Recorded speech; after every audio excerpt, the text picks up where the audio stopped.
Racing isn't easy, but experiencing it is. iRacing puts you in the driver's seat with the industry's leading sim racing game. Drive on laser scan replicas of the greatest racing circuits from around the world. Go head-to-head against other drivers chosen by skill-based matchmaking to ensure competitive racing at every level. Compete across all your favorite series. In officially licensed cars, engineered to deliver the most accurate driving experience possible.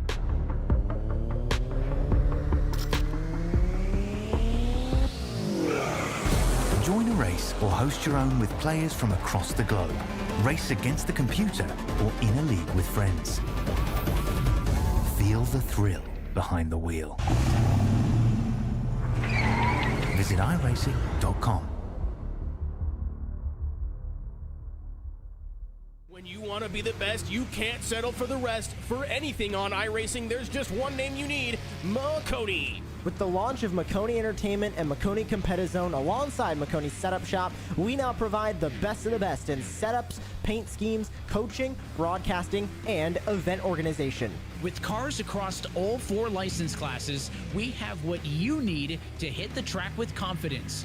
Grab a subscription and save money while going fast at MaconiSetupShop.com/subscriptions. And remember, at Maconi Setup Shop, there are setups, but your victories.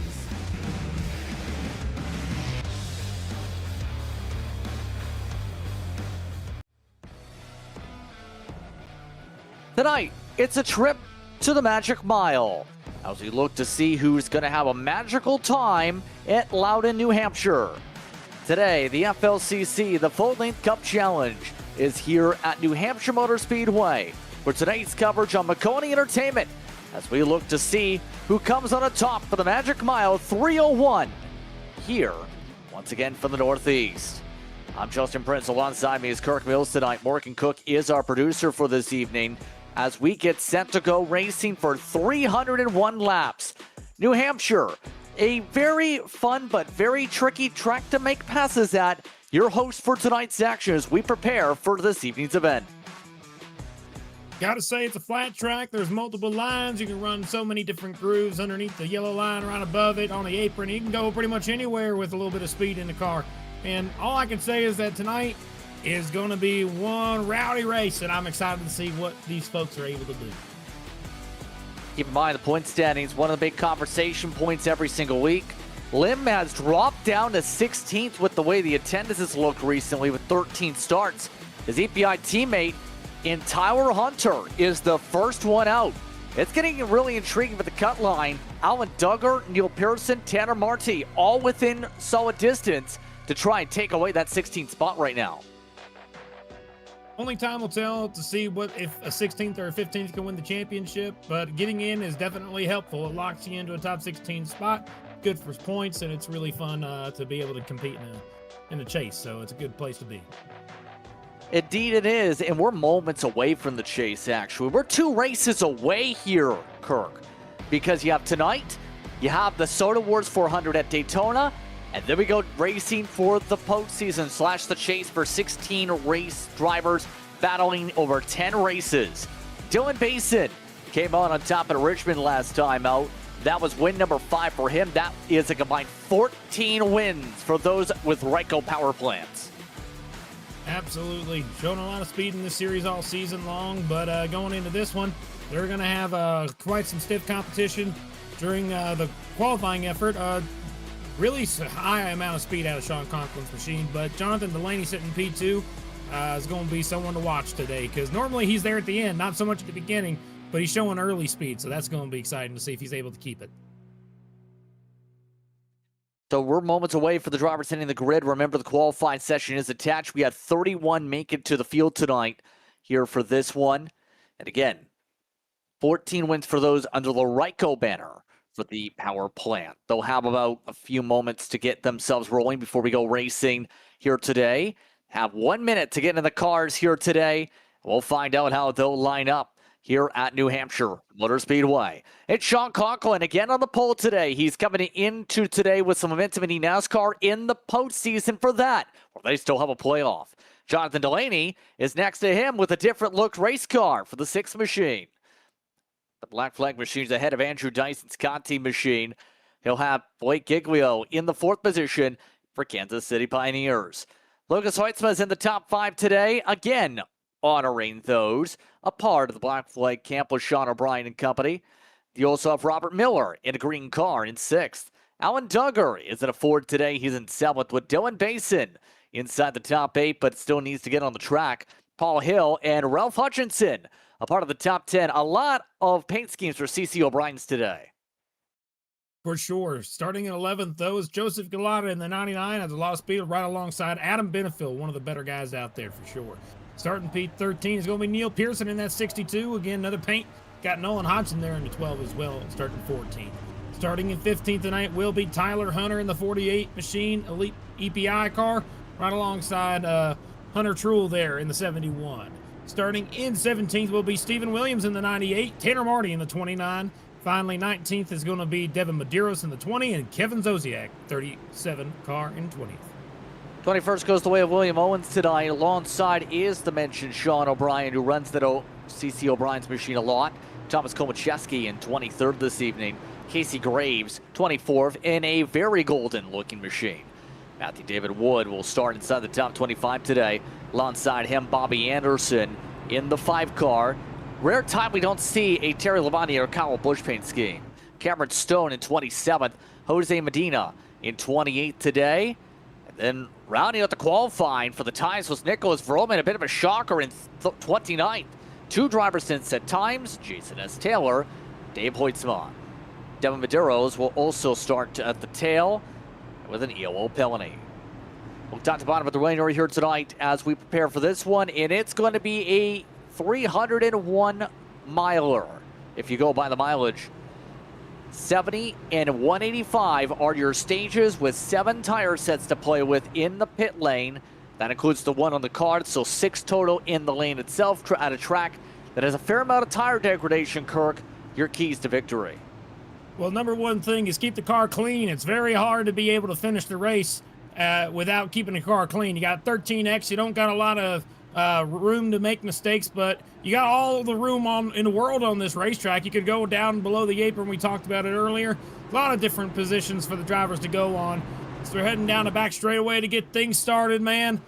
Man, I can just tell you, I'm shaking in my boots. We're going to see some crazy racing up front. Whole lot of drama, whole lot of chaos. And I just hope it's going to be real fun for us all. Heading through turns 3 and 4 to get things started here at the Magic Mile. That pace car is going to go ahead and make a hard left-hand turn down into the pit road. And here we go from New Hampshire. Conklin on the front row. Here we go. Through the restart zone. Biggity, biggity, biggity. Let's go racing, boys.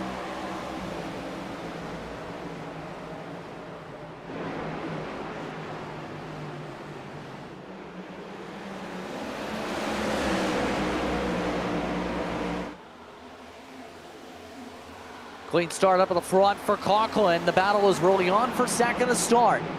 It's Dyson trying to make the move in the Conti camp. Going to use the tires on the apron, trying to get the rotation that way. That is a way you can get that to work here a fair bit at New Hampshire. Right now, Dyson keeps the fight up with Conklin leading lap number 1 of the night. Side by side for second. Dyson really is a master at saving his tires, but right now he's going to have to hang on to 3rd place. 4th place now looks to be nose to tail. Robert Miller falling into 5th, and I believe that is Blake Giglio running right there, P4, side by side for 5th with the 97 of Hoitzma trying to get to the inside. See some of the errors battling, such as Giglio trying to battle with Miller. You have Lucas Hoitzma attempting to run below the blue line again. And this is a line that, again, is the short distance around here, Kurt. But it makes a good difference with the tires, and better yet, with how much speed there is. Yes, a lot of people are going to run maybe a lane or 2 higher than that. But if you can find a way to work that bottom, it makes big dividends if you're able to make the slow roll work to make up passes, as you see your contact for 4th still. Absolutely right. The bottom of the racetrack just seems to be kind of you do a mixture of lines. You never really just stick to one. It's kind of all over the place. The longer you go, I think that we'll see which line's going to end up being the prevailing line. But the battle I like to look at here is that 83 car of Adam Benefield. He's on the bottom of the racetrack trying to battle side by side with Joseph Galata. Both these guys started at the right around the top 10 spot, and they're still there fighting for it. It's still side by side, and it's the car that's really, really fast on the beginning of the run and the car that's really, really fast in the long run, side by side right there. All that shuffling and squabbling here for the time being as Benefield tries to work below the blue line himself. One of those has been pretty strong short track wise on the long runs here in this series. Hearing an all bad from Sean O'Brien and towards the back of the order. That's because Tanner Marty's now falling down the order in the 29. Here's there was contact to the inside. Indeed, there was on the 29 that he was able to hold on to in the LRP. Able to keep the car straight is up front in second. We just got a pass for position P2. Dyson moves up to P2, and Delaney falls back to third. 15 and Miller's trying to take advantage of that fall back and trying to get third away.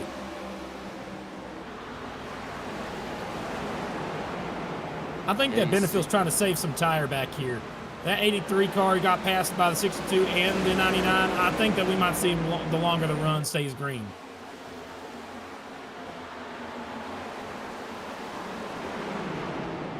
Indeed.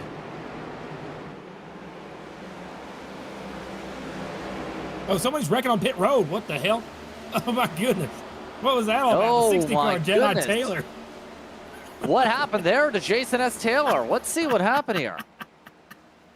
Oh, man, that guy. I get a kick out of him every week. I swear. He's comic relief of this series is the best way I could put it. Let's see how this happened. Remember, he didn't have to pit.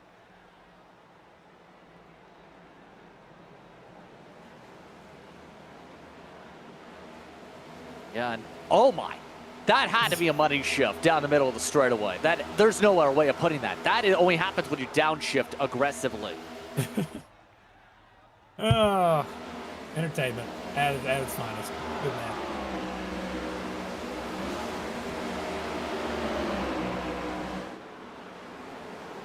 You can see just again how aggressive, how this is going to look, but right now still, that being said, you can see just how much they're trying to battle on with the rest of the group. As you can find out just how much things are working here with the 16 machine, trying to roll the bottom this time. 19th to start for Matthew David Wood, but up 7 spots. Moving up, yeah, Matthew David Wood, I got to say about this 16 car, you know, he's running that Forever Rowdy machine there. And, you know, I got to mention, he told us about a little situation that's going on. We just want to share our thoughts and prayers with Clay County, West Virginia. Terrible accident happened over there, and it is quite a troubling time. And we just want to say thoughts and prayers with the families and praying for strength for you guys and the best possible outcome. Hope for the best, absolutely.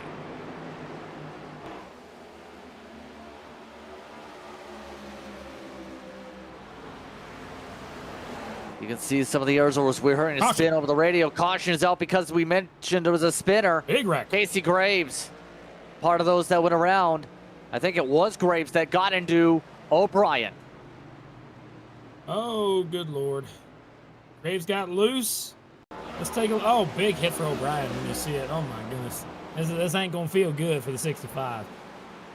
0-1 on the bottom, got in the grass, but just got a little loose back on the racetrack. And bang. And right in front of Devin Medeiros as well.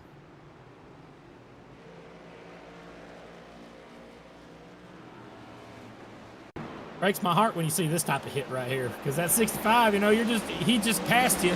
You're like, okay, I'll let you go. I'll just sit here and ride. There's nobody behind me. Nothing bad could possibly happen to me. You're riding, everything's good. See the car in front of you go down to the bottom Superman line.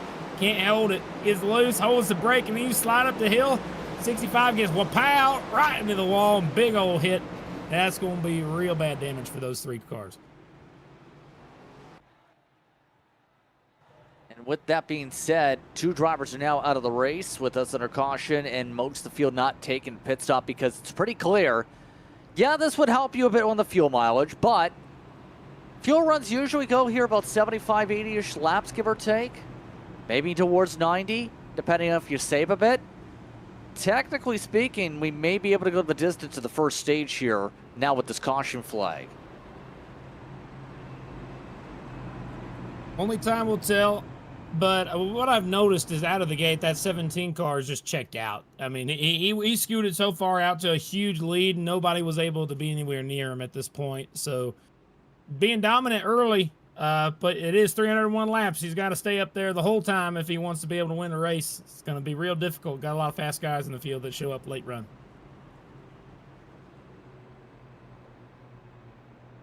Yeah, and Conklin obviously hard to pass, to say the very least, as... To say the very least, it's been a busy week when it comes to the 17, but right now, on the positive side of the storylines, as we said, he made the playoffs in the Cup Series. I mean, concentration is going to be at an all-time high. I mean, winning the Cup Series, going for it, is going to be something he'll never forget. It's something that's a big challenge for most of these esport drivers that want to go out there full-time, race as much as they can. That's the ultimate dream. They'd love to make it happen. And he's got a shot. Not a lot of guys could say that, so good for him. Among some of the others, Bobby Zelensky, Steven Wilson, Parker White, a former champion, Garrett Lowe, Vicente Salas, Tucker Minter, Casey Kerwin, an our champion, Connor Euroshak, Wyatt Tinsley. And the interesting about the Tinsley part, I know it's a bit off topic since he doesn't run here, but Tinsley at one point was left to the outside looking in after winning a race with the free agency about a year ago. Gets an opportunity this year, and now is amongst those battling for a championship. But right now, Conklin wants to keep his speed up and show why he's fast in the FLCC. Off and away he goes. Green, green, green. Great jump. Delaney now gets also a pretty good jump on the inside, too, side by side with Dyson in turn number 1 for P2. Way up the track. Look at Robert Miller try and go up through the middle just about. Miller looking for a bit of luck, and keep in mind, as they all battle for second, one of the drivers we'll keep an eye on for later in the stage, Dylan Basin, was able to catch up to the field as a result of the caution. He started from pit road here tonight. He's currently down then the 22nd spot.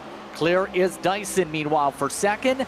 Getting into P2, as now some of the others charge the corner to the bottom. Look at how that's forming up behind Dyson's bumper. Near lead to the bumper, that time was the 6th. Inches off each other, 3 wide on the exit of turn 2 is not a comfortable position to be in, but it can be done. We just saw it, so keep that in mind along we run. 15 car Miller, again, with speed this week. Like seeing that 15 car running good speed. Right now battling for third with Delaney, but he hasn't really had a year that was compared to last year. Last year, I mean, he had showings of speed, but now he's like consistent. Top 10 speed, you can see it every week. We really think that win's coming.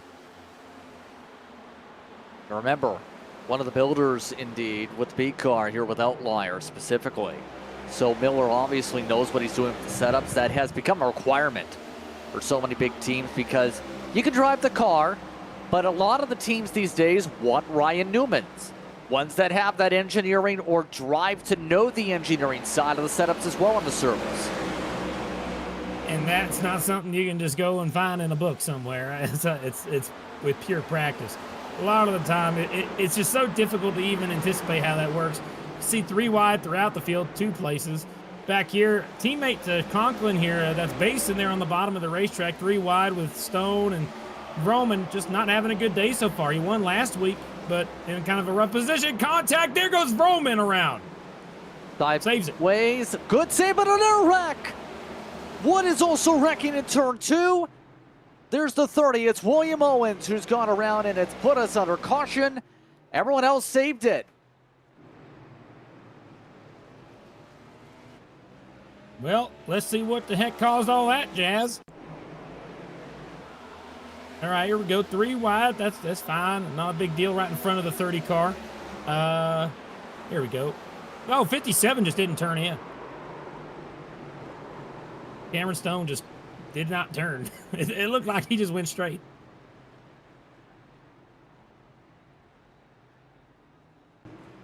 That 30 car ended up getting more contact. That's why he ended up going around, I think.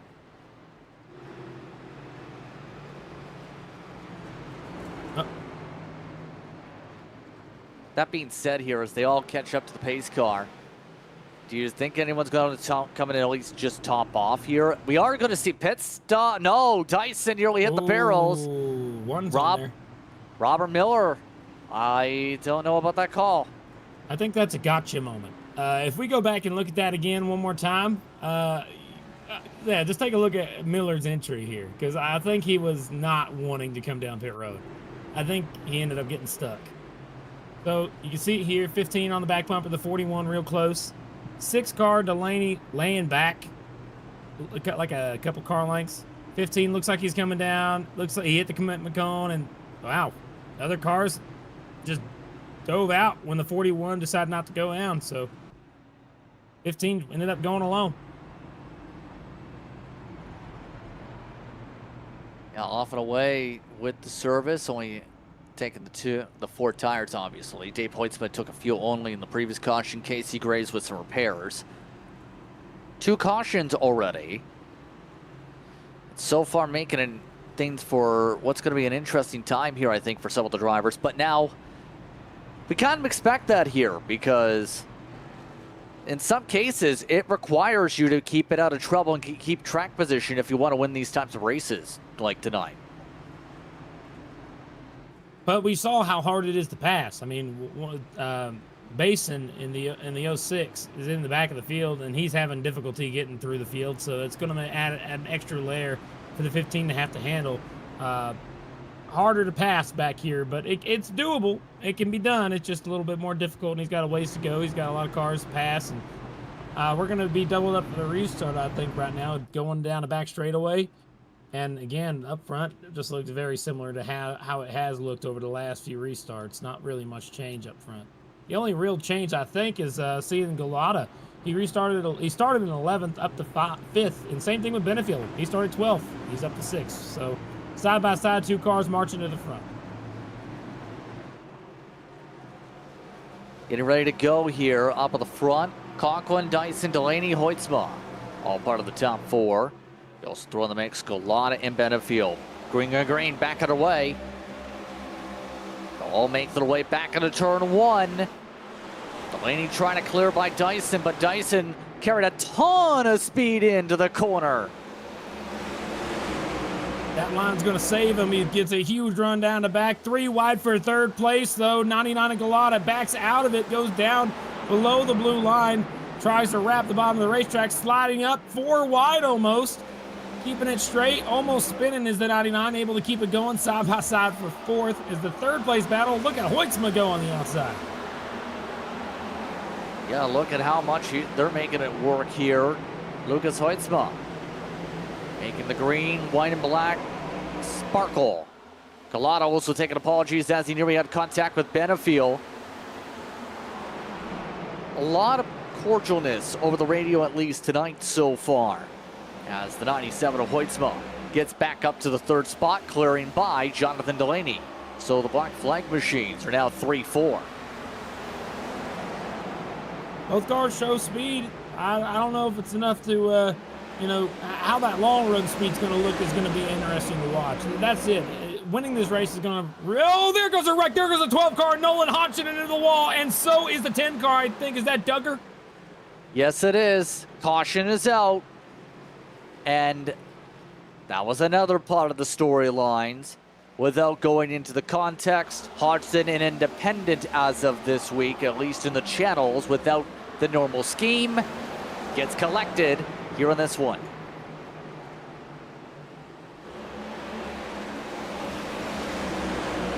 In the middle, contact with Williams sends him around a little loose. 12 car Nolan Hodgson, unfortunate position there. Luckily, no huge damage, but that's going to be a 4X you don't want to have early in the race. You got a long way to go. You got 13 X's at a limit. You can't have too many of those. Let me see it right here.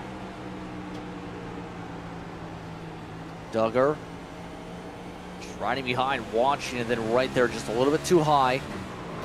No place to go. Breaks your heart for Duggar. He was just, trying to ride around, and unfortunately that 12 car just ended up being his hood ornament right there for a minute.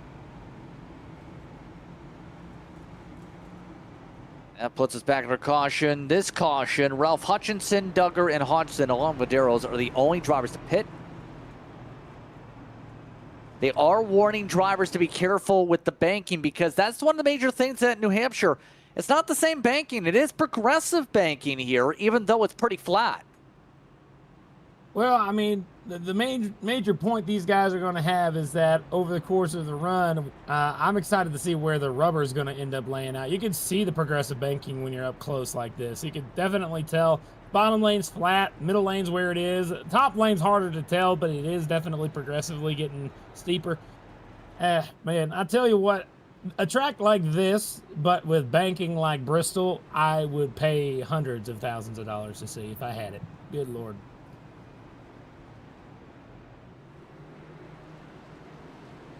Either way, it's an interesting track, as I think it was Morgan Cook that was saying in terms of your concept, asking if that's Homestead Miami, which also has progressive. I don't know. Or Bristol. I love it. Bristol at one point had it before they grounded down one of the lines. So there's... True. But this is a unique flavor. This is like similar to that of, say, Chicago Motor Speedway as well, that used to run in the 1990s and 2000s for a couple years. IRP, you could also maybe argue. There's a couple different ways, but really, this track does have multiple ways you can make it work, but it's so easy to accidentally wreck somebody under the brakes. Trust me, I know from personal experience. You can also win here on strategy sometimes. Conklin's off and away. 97 of Hoytsma going for P2. Highest he's been all race long, going to the inside. He's got Galata on his tail, too, and that 99 side-by-side behind him. Yep, you see that right now with the bumpers. Galata, Lucas Hoytsma. See the side-by-side with the clip of the grass. How about that up to the third line for some of the drivers there like Benefield. Clean run to the front straightaway this time. They'll make their way down. Again, we're only 31 laps complete this upcoming time by so far. We've had 3 cautions, on average, a caution every 10 laps so far. You got to get this thing under control. They got to get in a rhythm. We got more cars hitting the wall back here. 88 of Kumacheski, I think, got up in the outside wall just a slight amount, too. So, very slight, not much. But you can see everybody's all over the track. We still haven't really gotten spread out yet. And we won't get spread out until... tires start wearing a little more. You see just how much Benefield's trying to make his way through still. So look at some of the errors as well. You've seen Trill back in the error group in the back. Nowhere bound. Big hit for the 5 car. A few more hit the wall. Bobby Anderson hit the wall hard. Almost wrecked the thing. Keeping it going straight, though. No heavy damage. And this is almost like, the old Dodge paint schemes where you're trying to spot, okay, which car am I spotting? I've seen videos on iRacing too where you accidentally spot the wrong car. You're talking about having to spot about 4 or 5 different variants of the same paint scheme tonight. There's a meme, a GIF of the NR 2003 with every car being Greg Biffle. Like, it feels like that, but a lot less is the best way I can put it. What about the one with Michael Waltrip? Oh, that one's good too. Yeah, that's good. There's a lot of memes like that. Yeah, you can do that on iRacing. I know, what was that race with everyone named the same name? I believe that had 30 plus cars under the name Greg or Phil or something years ago. Greg's a funnier name. It was all drivers with the same name that obviously provides a lot of commentary. I know we're off topic to the track action, but I'm just saying there's a lot of weird things that can happen if you're a team, if you're not too careful with how you're spotting the cars. And that's going to be a major thing if you're a part of the Black Flag crew here tonight and one of those working in the box to make sure your cars are set up correctly. Make sure you're following the right person is rule number 1A. You know, I just noticed a line that I thought was really dang interesting. That 83, he wraps the bottom of the racetrack all the way around in 3 and 4. Like, he was below the blue line the entire time. Unlike what he did there, where he's doing a mixture of blue in the first lane. This time, let's see if he does it again. He was on the bottom the entire time, but remember, he watches these, so he might switch it up. I don't know. We'll find out. Yeah, apron and half, and back to the apron, yeah. Very, very interesting line. Oh, almost hit the 26 of Paul Hill. Oh, good God. Hang on to it, Paul. He said he had a snap off throttle on the radio just now. That was really tough there, to say the least, in terms of that bit of contact. He did say thank you for after the save there. That got a little bit tricky behind him. Look at some of the drivers moving ahead. Miller's gaining back a lot of the spots after he elected to take the tires. That's working out pretty well. Dylan Bason's also marching to the field in front of him. Yeah, it's a lot slower than some other tracks, but he's definitely moving forward, both those cars. So I guess passing is back, and it's interesting how they are able to make it work here. Pretty good stuff. Neil Pearson to the outside of the 8 of Giglio there for the 6th place spot, I believe. Oh, Giglio, hang on to it, buddy. 3 wide. That was a little bit too intense. I think he tried to stick the bottom. Oh, middle field. That's the transition for the apron that race control warned about. Man, that did not look fun. That looked like a handful. Yeah. Why don't we take a look at this? Remember, when you're on board, you'll see. Not only did he snap near once, he snapped near twice, trying to wrap. All right, I want to see if. Please tell me it's a good one. Oh yeah, that's a good save. Yeah, just making sure because you know those 210 steering ratios. You know the degrees of rotation 210s. Terrible, not really real saving. That was not 210. He did good. I like it. Here's my proposal to dare somebody in the Coke Series: run with 10-degree steering angle and try and win the race. Yeah, I don't know about that. It's an attempt. If you want to really try it, just drive it. Here ain't wrecking turn 4. That's more important. Graves and Hodgson. Caution is out. Oh boy. Here we go. Both cars were involved in wrecks already today. Not having a great day for either car. I think Medina also. Medina had an issue. He just disappeared. Medina's done. Uh-oh. Are we going to get a deja vu moment here? Yes, we are. Deja vu. It's like I've been in this place before. Not sure the Medina part came from. Pits are closed this time by as, yeah, he just decided he wanted to go. I don't know what happened there. It's okay. I think after a few cautions, he's like, yeah, you know, I could. I think he might have had a connection problem or something closed out the sim because he just tried to rejoin it just now. He did. No, well, in that case, yeah, I'll take that back. All right. Happy to have Jose back. I want him to run every lap he can. He's a wonderful gentleman. Pit road's closed. Oh, and Lucas Heusman still entered a closed pit. ELL immediately. Well, he was the only one on pit road anyway. And I believe there may have been a change in power plant here too this week because you may notice on this. Yeah, he wasn't going to stop at a closed pit. I believe the Black Flag machine switched to the Conti campaign yet, or at least Lucas Hoytsma is, because he's with KCP. So remember, that's the difference in terms of the different parts of the team that come into play where you have different setup bases between various drivers based on their alliances. Remember, this 97 does have affiliation with Kansas City Pioneers, who has a Conti affiliation.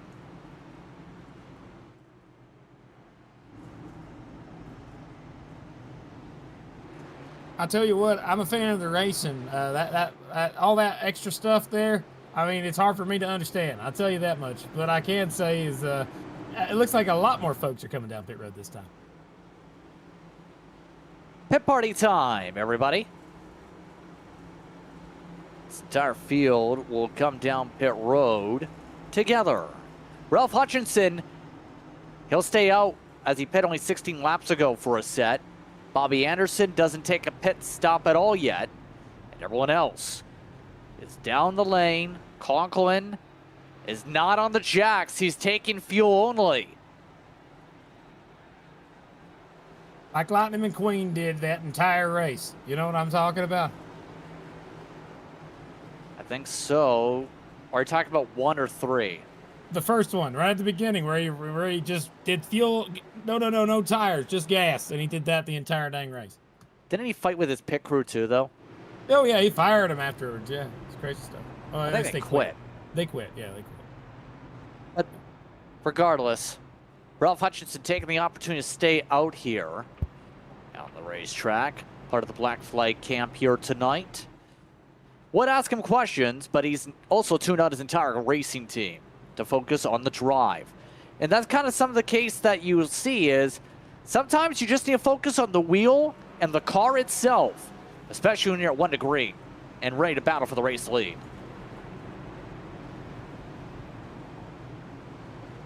Oh boy, I think that this restart's going to be one to watch for up front, because you got Bobby Anderson and Hutchinson up front. I don't know how well this is going to go. I'm a little concerned about it, but we'll see how it looks. So it's Hutchinson and Anderson up at the front, Kirk. I'm just saying, I'm grateful this caution length is much shorter than I would have expected. It's not crazy long, like I'm sitting here for 5 minutes like we may have had to do at San Diego.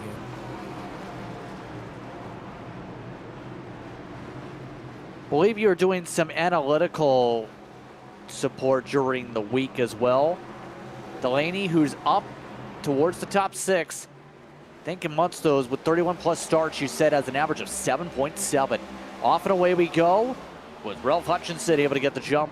His average was, I think it was 17.1 amongst the totals you were doing research on. Oh, Anderson went to the back. Hitting the wall, too. I mean, yeah, he got up out of the way the moment that green flag dropped. He knew he didn't have the tire. It made sense. And now everybody else, the 19 Hutchinson, he's doing real good. He's able to keep it going. Battle for second. Look at Miller moves up to P3 after all that.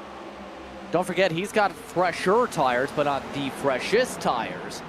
He also came down, I believe, for a top off at the very minimum. So he is equal on fuel, just not equal on tires on the Goodyear Eagles. You're seeing, though, pace is about equal up at the front so far, which is intriguing to say the least. Dyson having to hold back the hard-charging Beso. Looks like a lot got loose. Got real close.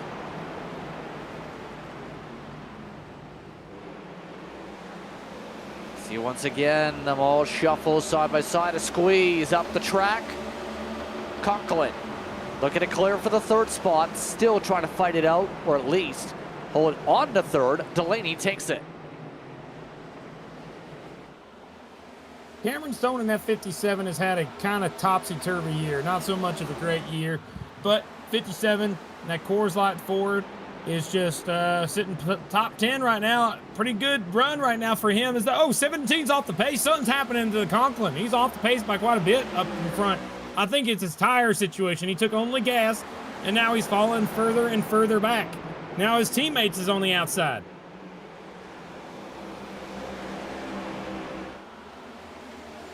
Oh, contact. 57's in the wall. So is the 8 car. Giglio bounced off the wall. Matthew David Wood and Neil Pearson have to take evasive maneuvers to avoid any more contact. And now, battle I see right now is for that 5th place spot. Basin trying to look to the inside of Galata. He's got a ways to go to get up there. Right now, you see just where they're still trying to make things stand here. They all work themselves down the front stretch. Conklin doing bleed spots here and there. Right now, it seems as though Miller's ready to pounce for the lead, and Conklin is doing a solid job defending, but is ready to lose the top 10 here. Benefield ready to go. Here's the look for the lead. Miller inching closer and closer. He was 0.2 quicker last time. Here he goes for the lead. Miller showing speed for Outlier. He's going to try the outside line to make it work. But look at Delaney now trying to go to the middle, 3 wide for a moment. Thinks better of it, and he's going to follow that 15 right around. New leader Robert Miller to the lead.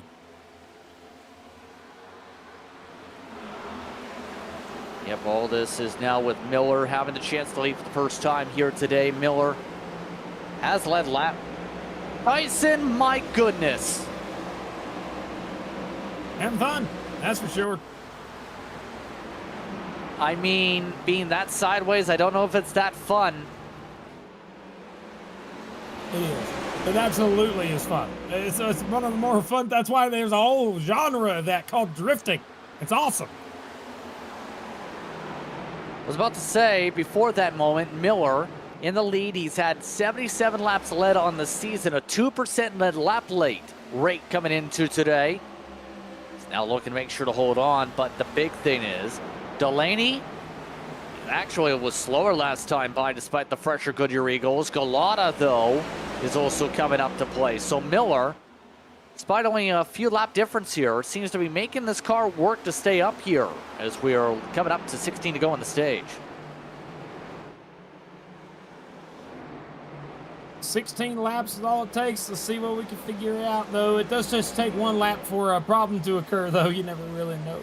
I can say one thing I enjoy about watching the races here at New Hampshire is how quickly you can go from being top of the boards to the back of the field. It's one of those things that just means that you're on a different strategy. You're paying you're taking your medicine now. You get better later. Exactly. And right now everyone's looking to try and make sure there's no issues with that medicine bottle. Out of 4, we have a spinner. Caution is out, and immediately to the tow truck they go. Pearson actually hit the barrels. He went off the racing surface. He was close to the barrels. I don't think he actually got into the barrels. He got loose underneath Cameron Stone while he was running back in 12th place. And it was right on the transition. Just got too much in the gas and spun her out.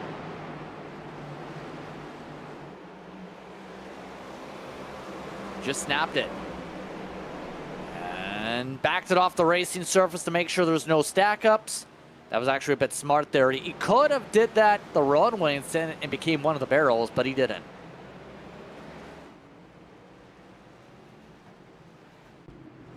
Oh, so that, boy. just about on par for the caution periods here today. We have a fair amount of people coming back down pit road. That includes Lucas Hoitzma, who remember had the black flag, Medeiros, Bobby Anderson, Nolan Hudson, all down this caution. Sean Clarkwood fell down to 15th with his pit strategy, by the way.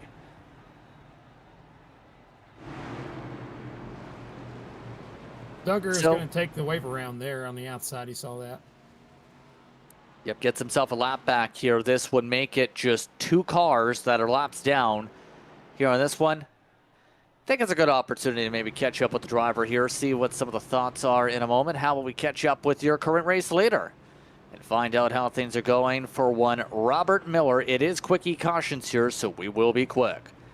Robert Miller, this is the broadcast booth. How are you feeling leading for the first time in a little bit here? Feeling all right. Surprised by the pace a little bit. I felt like trash for leading up to this race and to warm up. I wasn't feeling very confident, but so far so good. Why weren't you feeling confident? Just this car here just doesn't agree with what I want to do, so that's pretty much why. Kirk wants me to ask, how do you enjoy Blue Lobster and how do you intend to get a lobster here tonight? No comment. No. Okay. No comment on winning the race and getting a lobster. We'll let you focus on the drive. Yeah, we'll go with that. We apologize for the language I heard in response to the lobster. I'm curious, what's the problem with Blue Lobster? No, it's a meme. It's a meme. Just don't worry about it. It's good. It's a lobster. It's blue. Why don't we go back to the racing? Yeah, I'm with you. Robert Miller and Jonathan Delaney, Dylan Basin alongside Galata. Galata's the one in 3rd, though. Dyson over Hill, Hutchinson and Benefield. All set to go with the green. Back underway. Look at that. Vroom trying to force it 3 wide. Dyson the same way.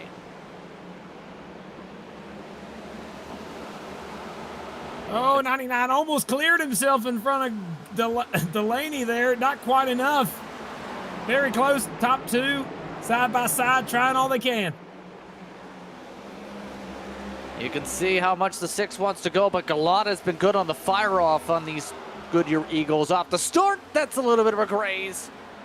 Little squeeze up the track. Galata just about clear. Looks like he is just about clear in the Bigfoot machine, but Delaney nearly got squeezed back in the wall.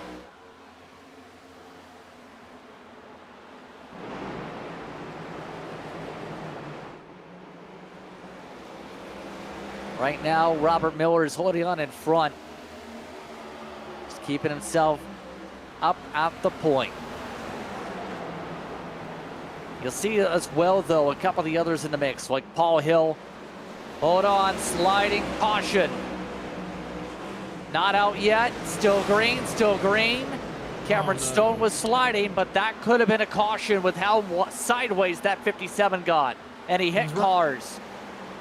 Broken left front tire. The left front tire is absolutely off the rim. It is scraping the floor. He's going to need to. He's going to need to come down pit road. He's staying out on the racetrack though. His thing's sparking. It's leaving out a bunch of problems. Yeah, he just got loose on his own, and then Powell got smacked right there by that was Truhl, I believe. Truhl and Conklin both made contact. Conklin no damage at the very least visually from the touch. But we have contact up front in the wall. Delaney, big hit! Delaney in front of the field. Hutchinson's in it. Vroman is in it. We're under caution. Oh my gosh, what is happening in New Hampshire today? What did they put in the water up here? Don't out at the end of the stage yet itself, but no, it is. Race stage is over with the real world rules now within 10 to go. Oh, he hit the grass.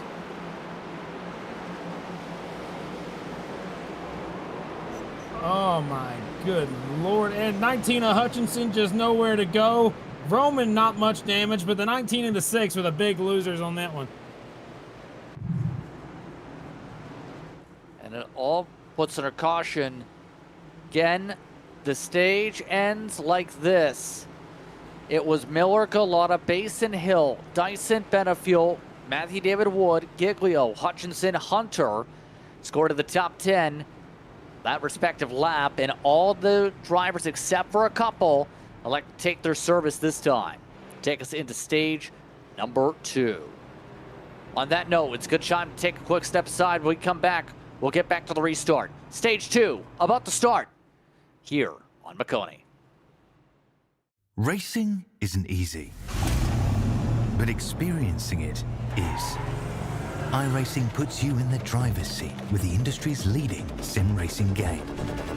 Drive on laser scan replicas of the greatest racing circuits from around the world.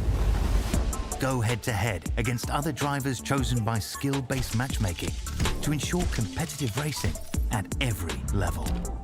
Compete across all your favorite series. In officially licensed cars, engineered to deliver the most accurate driving experience possible.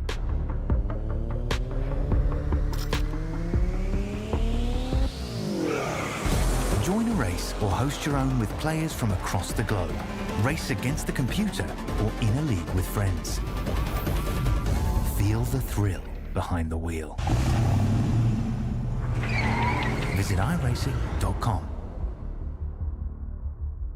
When you want to be the best, you can't settle for the rest. For anything on iRacing, there's just one name you need: Maconi. With the launch of Maconi Entertainment and Maconi Competizone alongside Maconi Setup Shop, we now provide the best of the best in setups, paint schemes, coaching, broadcasting, and event organization. With cars across all 4 license classes, we have what you need to hit the track with confidence.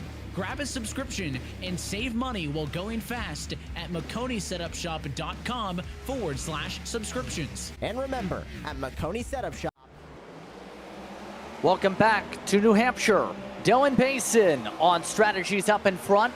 Giglio in second. Graves, Williams, Hoytsma, and both the Hoytsmas, in fact, stayed out. And guess what? It's 4 wide, heart of the field. Dave Hoytsma getting past left, right, in center. All right, Dave, just navigate the traffic, bud. Let him go. Just get like, hang on to position as long as you can. 3 wide up for third place rather. One got real loose. I think that may have been Hoytsma. Stephen Williams is one of those who stayed out. Hearing Dyson apologies on the radio. Yeah, Miller getting dicey with him there. 41 Doe bomb into 1 and just almost cleared the 15 out, but he checked up. He was nice. Gonna see a lot of scuffling here with Galata, the first one on fresh tires for the time being, but as things shuffle here with Galata moving up the order, now up to the 4th position. Let's check real quick with the infield care center. We have Cameron Stone, who is standing on side. Cameron, what happened on that incident? I just went down into turn 1. I tried to kind of hug my left front below the first seam and get a little bit more rotation. I think Ralph was out there on a little bit older tires, so I was trying to work my way around him coming to the end of the stage, and as soon as I downshifted going in the corner, the back end just stepped down. Hold on, we have a wreck on the front straightaway again. Hold on one moment. Under Troll brings us under caution with the caution period coming back out. Cameron, how tricky has it been to stay clean in general? Because there's been a pattern of 10 laps per caution with some of the drivers tonight.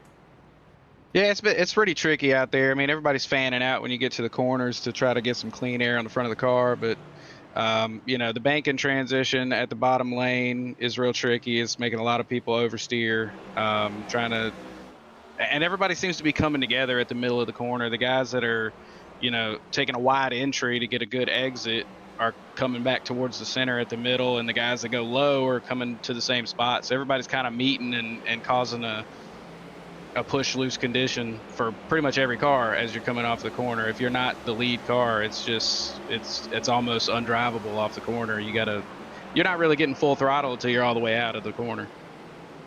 Seen that with a couple of the replays right now, which led eventually to the caution between Williams and Trull. So, on the note, do you plan to get back out there to try to score points? Well, funny enough, I got the same damage that I got last week. Last week was about a 6-minute repair, and I lost a bunch of laps. This week was a meatball. So we're done. I don't know who decided to put paper mache tie rods on the front of these cars, but it is... I'm not a big fan of the next gen, especially the way damage works on them. I mean, if you break a rear tire, you can get that fixed pretty easy, but if it's one of the fronts, you're pretty much done. Thanks for the time here, Cameron. Yeah, appreciate you guys. Cameron's still taking the time to speak with us. And no, I'm not asking him about Blue Lobster because I know Robert Miller was confused about what that meant. Oh, that was so good. I'm sorry. It's going to be a running gag for like a month for me. I love that. Oh, that's funny. That being said, did we mention the stage length is to 185? So more than 100 laps on the distance in the stage, remember. There's the look at the total. At least 2 of the 6 sets in the pit lane, including 7 with those that started the race, being used so far. So in theory, we're talking about 4 sets per team right now on average here, Kirk. All right. Well, I got a question for you here. Based on the trend, we have seen a wreck every 10 laps or something like that, right? Even less in some cases. Got to ask you, under or over, do you think we'll have 15 cars on the lead lap at the end of this thing? I think we might go to the over. You think over 15 cars on the lead lap? Oh, 15 cars on the lead lap. I think it's going to still be over because the way the fall-off's been working on long runs at these tracks. I think there will be like 10. Like, I'm starting to lose a little bit of faith here. We'll see what happens, but, time will tell. My thought is you're predicting attrition, but... Oh, yeah. At this point, I think we're still going to be in a decent spot by the end of the night. Remember, about half would put us around 16, 17 cars. Here we go. Back to racing we go. Dylan Basin, good start. You made a good point we haven't talked about too much. Some of these drivers have really used that 13X and near contact for second. Look at the 3-4 wide in the heart of the field again. Boy. This race is just like making me antsy. Put my eyes on cue right here. I don't know how else to put it. It's just, yikes, 4 wide randomly. Are you kidding me? Oh, here we go. Graves in the wall, but nobody else gets into Graves. The 0-1 tries to hide up on the track's top lane. Some of the EPI cars like Hunter also squeak on by. So back in the order goes Graves as he hits the wall a second time. He's just making sure it's working. I mean, the wall always works. It's just, do you want your car to work from hitting the wall? It's like fixing a broken remote by slamming it against the wall and saying, okay, turn on. Sometimes it works. You know, doing that, hitting the remote. Sometimes that does work. That being said, second is still being pretty aggressive up the road because Galata's been trying to scrape the paint off that 8 car. 8 tires is better than 4, but he didn't hit him that time. And 99 just got by. So now it's 99 and Galata trying to chase down Basin. And looking at this top 10, I'd say top 15. I am really surprised with Tyler Hunter today in that 48 car in P11 right now. Having a great day in that EPI entry. He's just got to keep it clean, and I think he might have a top 10 day on him. Now, they got a pretty decent set base, remember, with the North Force partnership usually. We've seen Lim, when you give it to the right driver, can definitely be a contender up at the top 5 at least. It's a solid base from that respective camp. So that being said, as they all try and get themselves into a rhythm and make sure there's no 10-lap caution pattern this time, you see Dyson battling a bit with Conklin there. Conklin goes back in line. And you know how wild the statistics are when it comes to 17 as he nearly gets to the back of the 41? Conklin coming into today has led 41% of all laps he's turned in this series. You know, I don't think that was a fluke. I don't think that's a fluke. I think he's just that good. Dominant. Able to do good and just show up to every track and put in the effort, and it works out. We do wish him the best of luck over there going for that championship later this year in the Coke side of things. But also, he's pretty much got this one locked down for regular season. He's got nobody within 200 points of him. Yeah, that's already, I think, on lock. I think that's not in doubt because he's the only driver in the 1,000 point mark so far this season, let alone 1,100 on the season. There's only 3 drivers outside of him above 800 points coming into today. And interesting enough, Galata, who's in second, the one of our 3 drivers outside of him and Basin with double-digit percentage laps led, is not amongst those higher up in the points, remember. Galata is only in 12th because he's only made 14 starts.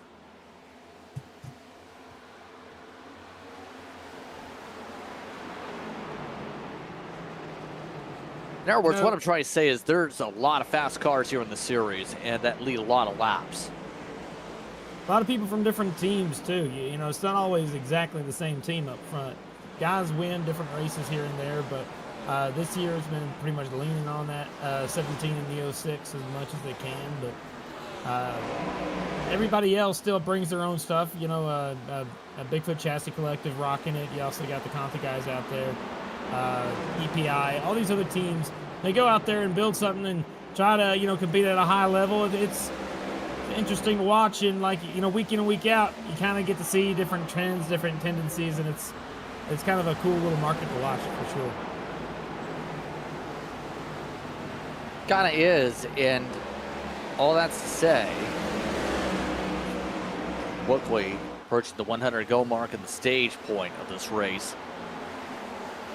Now it becomes a big conversation point eventually. The fall off so far in this run is about 6/10. You know the fall is going to be pretty significant with it being a short track tire in theory. That being said, when do you eventually think about the pit stop here, Kirk, knowing you have to split this up at one point? I'd say most likely we just need one pit stop, right? Is that right there, Justin? I think To get to the end of on gas. The end of the stage, yeah. So I think that in reality, if we stay green, which is this the longest green flag run we've had all day long, if we stay green, split in half at that point, or stay out, you know, because the wrecks will probably happen. You can see battle for 4th place now. I believe 3rd place rather, Hoytsma and Conklin side by side.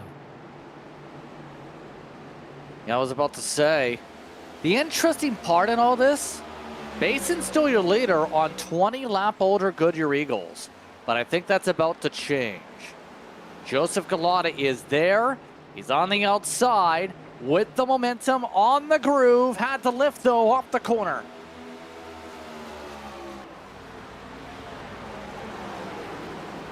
And look at that. Able to just work the bottom of the racetrack, battle for the lead, heating up. 99 Galata knows that 17's coming. He's got to get that move done, and it's working out for him. Huge run on the outside. I think he might get him on the exit of 4. Took a bit of effort, and I had to ask somebody who was in the know, yes, tires matter. That's why Galata's been able to make the move to get around. So the 99 is able to jump up to the race lead.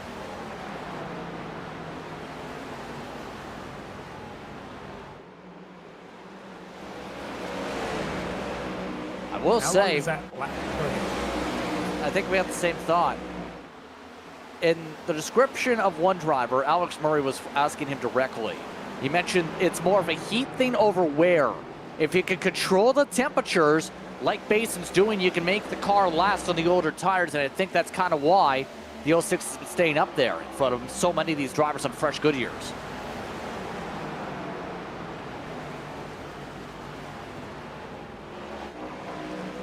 Putting heat in the tires really does make the car have problems. It's true. The hotter the tires are, the harder it is to drive here. But I can tell you, the 06 down on the bottom, still trying to fight the 99. You can see 17 now closing in on this 3-car battle for the lead with a whole bunch of laps to go. So got a lot of time, but you're going to see, I think, all 3 of them switch positions here. I think we're about to see that here with Conklin all over. Conk looking to try and zip his way on by. He's taking his time to do it, though. You can see he's trying to get the angle just right. There it is. Got the inside, taken away from Bason here.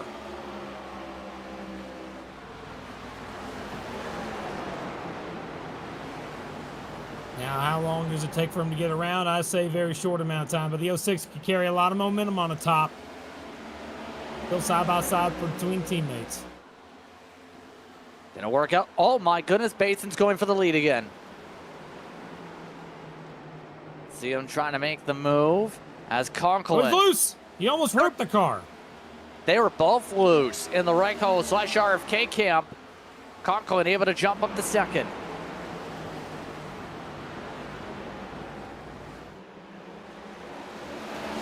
Sean Conklin looking hungry to take over the race lead now. Remember, he started off with 43 laps led before his pit stop. Now looks to try to attack as we approach lap 91 this time by.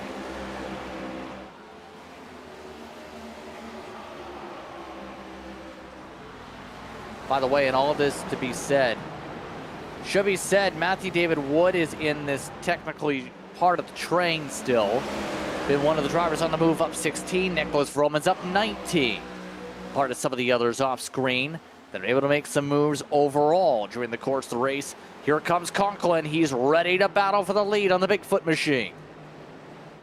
99 trying to carry. Oh, 17's loose. Almost wrecked the car. Both of those cars are loose on the apron there. It's able to save the car, keep it in a position, and try to go for the lead again and won. Here he goes again. Takes a poke, takes a look. Galata again clears. Still not done.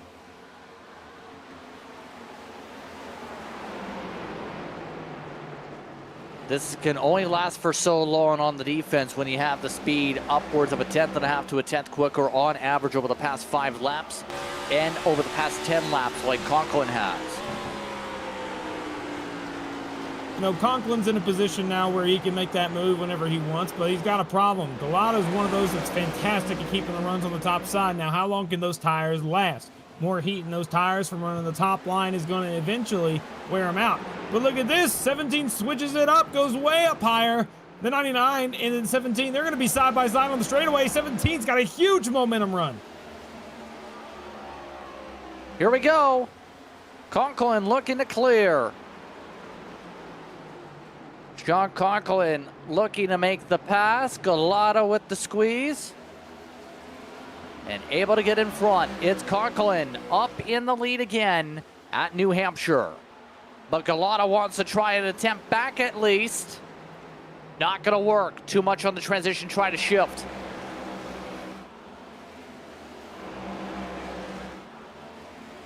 You can see, meanwhile, Robert Miller, remember his different strategy earlier? Well, he's kind of fallen down the order a bit. Didn't feel confident about the pace. And we'll see if he's able to find the same bit of confidence again later on today in the 15 camp. Still top 10 car, it feels like, for Robert. Yeah, he definitely has speed in that 15. He said it himself. He didn't think he had speed in that car at the beginning of this race. He even told his teammate Matthew David Wood that, and we discussed it a little bit prior to the race starting. But today, he was able to lead a couple of laps there, and now we got one car on pit road. Who is that? I think that's Delaney, the 6 car. Well, he already had heavy front-end damage from that big wreck, so I think he might be in trouble there. He's out of the car. Delaney's out of the car. So it looks like he'll move to assistant for crew status. Mind you, offset 3 wide. Ralph Hutchinson, a part of some of the stack-ups earlier. Delaney's officially left the racetrack. He is done for the night. Drill, despite being involved in a couple incidents here tonight, car still looks clean with what is a pretty shiny Lloyd paint scheme. Keeping the car in one piece is always going to be the goal, but that 71 car had a little bit of contact earlier. We saw him sliding sideways on the front straightaway when we were speaking with Cameron Stone early in this one. We're almost to lap 100. We're on lap 98 right now, but he's getting real close to these guys, real loose. Car's just not handling well right now. Looks like he's going to drop back here. You can see Hutchinson able to zip on by. Tyler Hunter holds on for now as Trill tries to reset. Hunter, mind you, is a driver that is in the postseason hunt, 13th in the point standings. As things go, we already mentioned Tyler Hunter needed a good run, outscoring drivers like Duggar tonight. Kind of doing that, and has really done so against some of the drivers he needed to, like Bobby Anderson, but yet to get stage points. That's the big thing that will really accelerate your close-up, is if you get in that top 10, isn't it?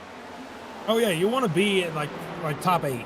The top 8 is really what you're looking for. If you can get into the top 8 in the chase standings to start the thing off, you have an okay shot. It's not a crazy uphill battle. But if you're like 9th, 10th, all the way back to 16th, it's going to be an uphill battle. It's going to be nearly impossible to try and win this thing, especially with the competition we got. You're going to need a lot of things to go your way, a lot of cars to have problems, and every spot you have extra points on, you just got to get all you can get. That's what makes 6th place wanting to take over 5th place a change. Normally people want to go from 6th place to 5th place to get a top 5, but if you go back further, say you're Tanner Marty, right? Let's pretend like he's in a good position there to make that happen. He is looking at Thomas Komacheski right now and thinking, and that spot would be nice. It gets an extra couple points. It might move me up a spot.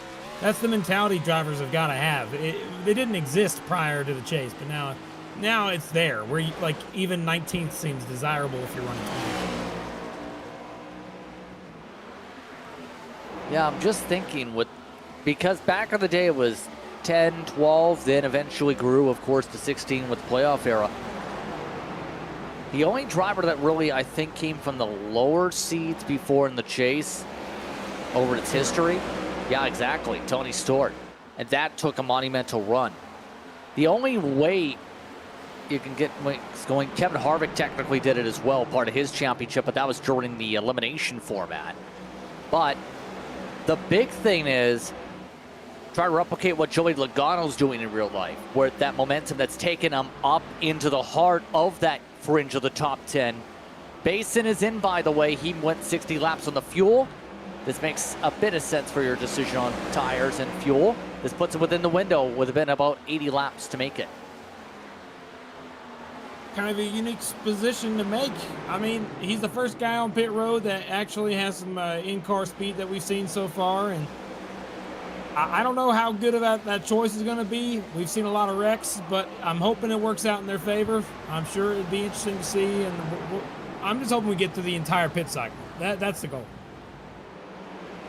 I think that's the hope for everybody in the race control side, obviously, tonight. Dyson holding back Lucas Hoytsma for 4th. But obviously, as this race ticks away, you got to be able to plan. Conklin nearly wrecked it for the race lead. Hold on a second. Hit the transition and nearly hit the wall. Scraped it at least. Why don't we look at that? I'm curious how that may have looked. I think that would be kind of a good showing. Can we go into the onboard, though? I think that's going to be the right idea. Let's watch that wheel. All right. Into the corner. Looks fine. You know, second lane.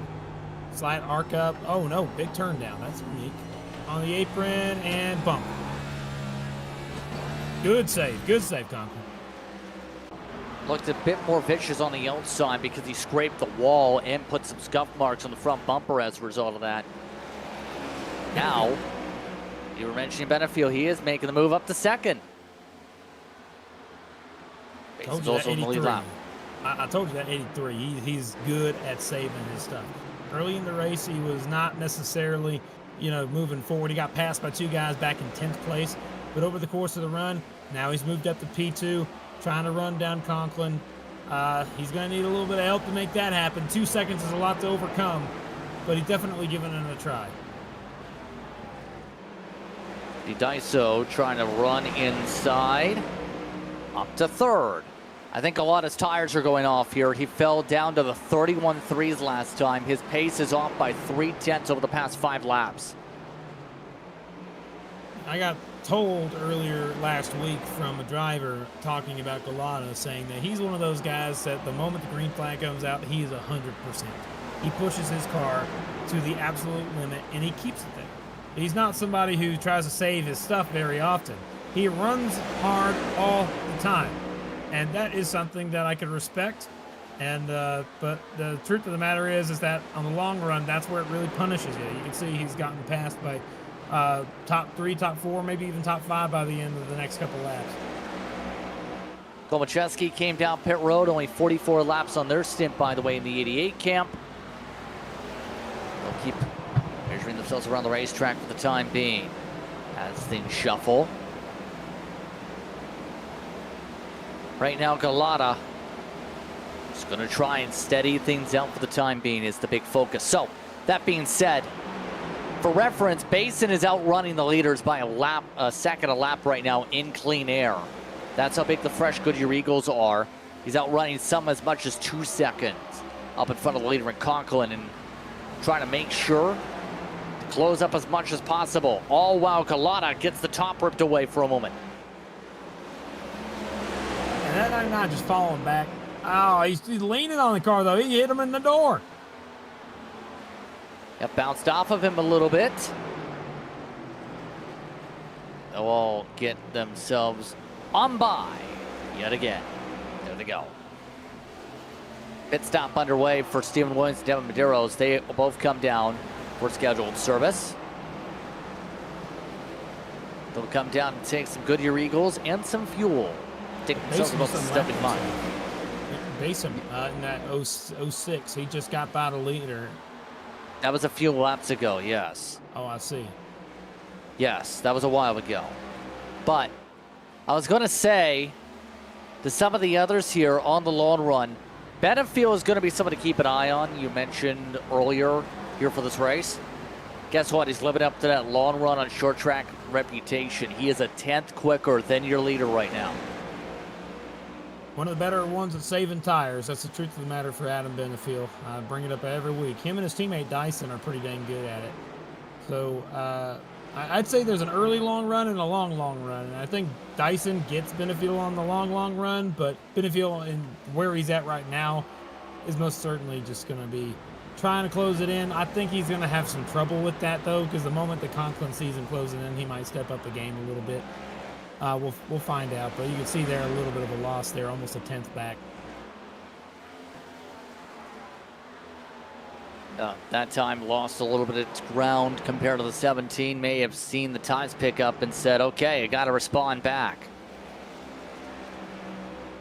188 to go in the race in of itself here. Let's see this time. Conklin with 30.5. So that's back to around the edge that he was before, picking it back up. There's a 10.5 pickup for Benefiel.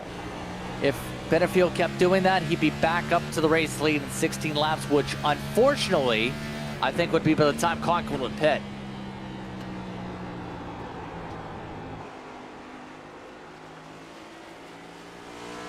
See a car just up the road right now.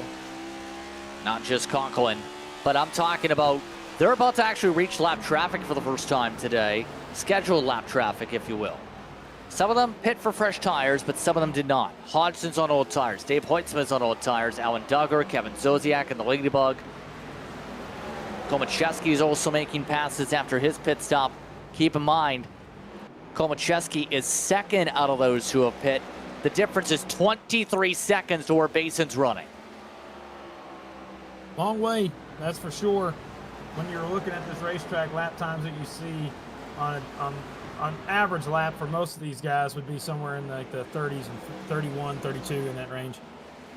So because of that, with 23 seconds back, it's got a little bit of a gap to the leader, but not much, and that might put him in jeopardy there. Very much likely could.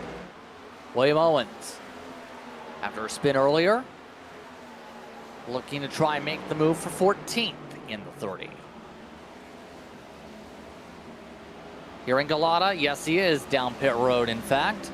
99, went 53 laps on the run this time.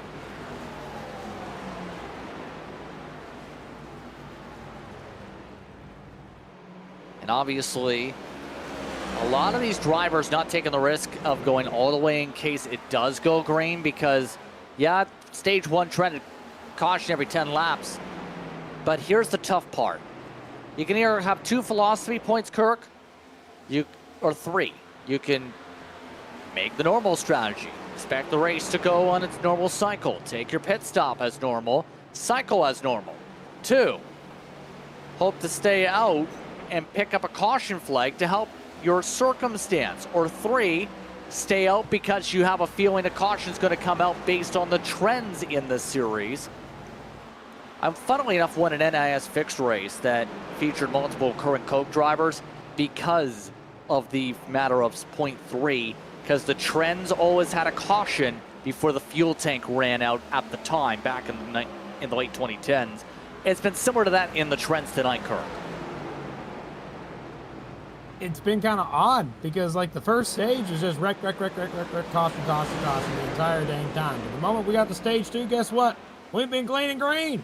Car in the wall. Car in the wall. Williams, we're keeping an eye on. Zosiak should say. 37, similar color scheme.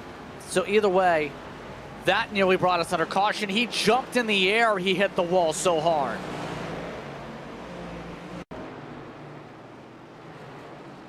He's still trying to make it to pit road. Look at this. This nearly caused a stack up possibly if he ricocheted up the track from this. Oh, yep. That was right in front of the leader. Yeah, he's having to take the road course now. He's so wounded. Well, all right. That is a first. Seen it before. When you have a wrecked race car, get it to pit road as quickly as you can. Don't wreck the car on the apron. Giglio's in. Tanner Marti hearing also may have had an issue. What exactly happened to my 29 car? Let's see it. Exit turn number 4. Turn 2. Down the back straightaway, no problems. I see Giglio up in front of them. Into turns 3 and 4. He's a little high. Normal racing line, way up high. Oh, it's Giglio. Giglio got loose and put the 29 up in the wall. Marty didn't do nothing wrong there. That would explain why Blake came right to pit road after that and took service. 12-second pit stop for him and Dave Hoytsma this time through on the pit stops. No caution from that, surprisingly. We stayed green. Vroom, getting passed by Komacheski, who bangs the floorboards up against the wall. There goes the send by the 88. He is trying to aggressively get through the BMP entry to try and get the lap back here. He's still got a lot of ground to make up. He is still laps down.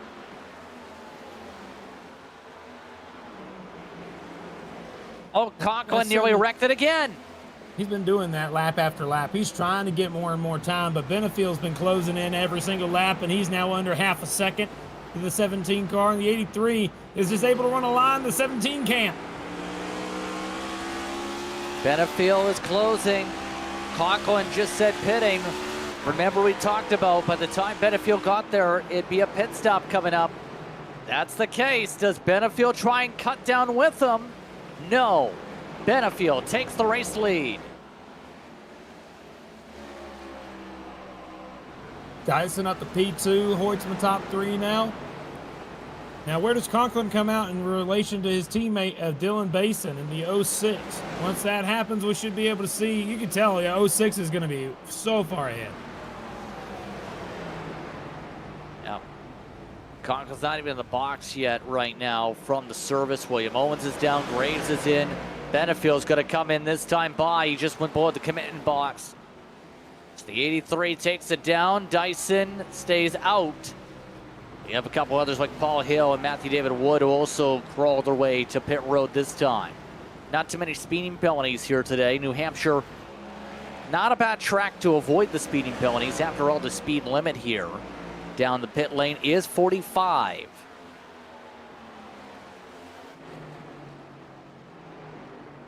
See if Dyson responds.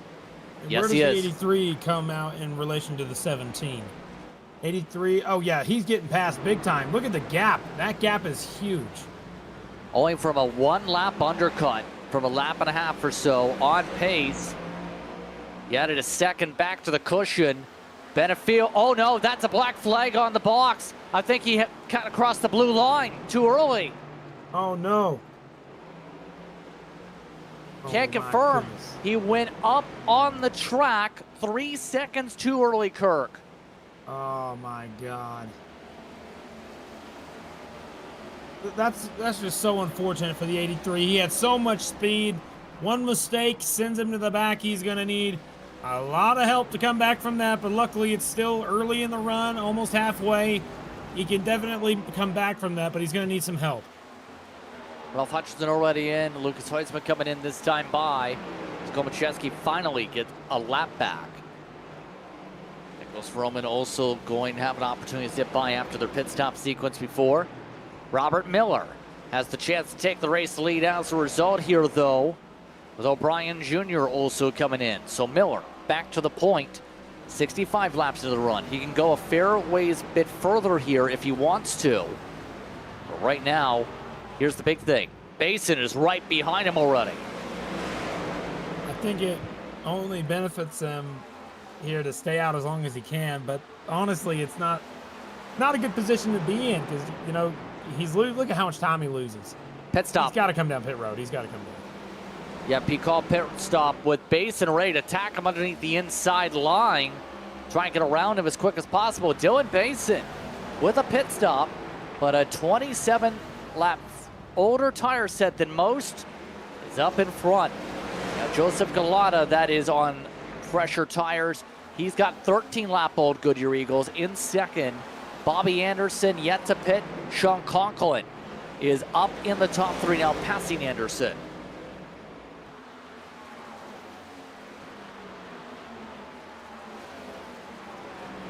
Now, when does Anderson come down? He's got to come down at some point. He's been out there 67 laps.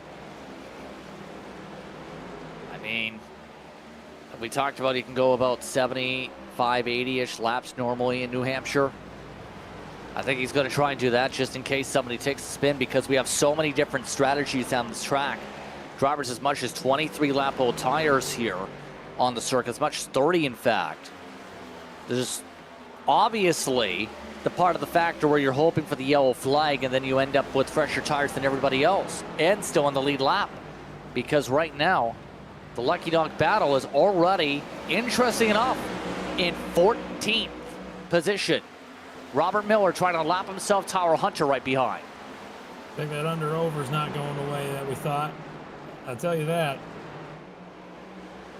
Yeah, we're getting close. It's getting to the point where I'm a little worried because we know Bobby's going to come down. He's going to lose a lap when he does come down. And I think that at this point, the multiple strategies does even itself out eventually. And some guys might get trapped who were trying to hope for a caution, but we'll see. Bobby Anderson could only go so far. He went 69 this time. Cycle is complete. He was the last, actually, one of the last drivers to have to pit. Only Nolan Hodgson, Alan Duggar, and Jose Medina yet to pit. Medina is your test of the fuel tank, by the way. You know why? He's 84 laps into a fuel stint.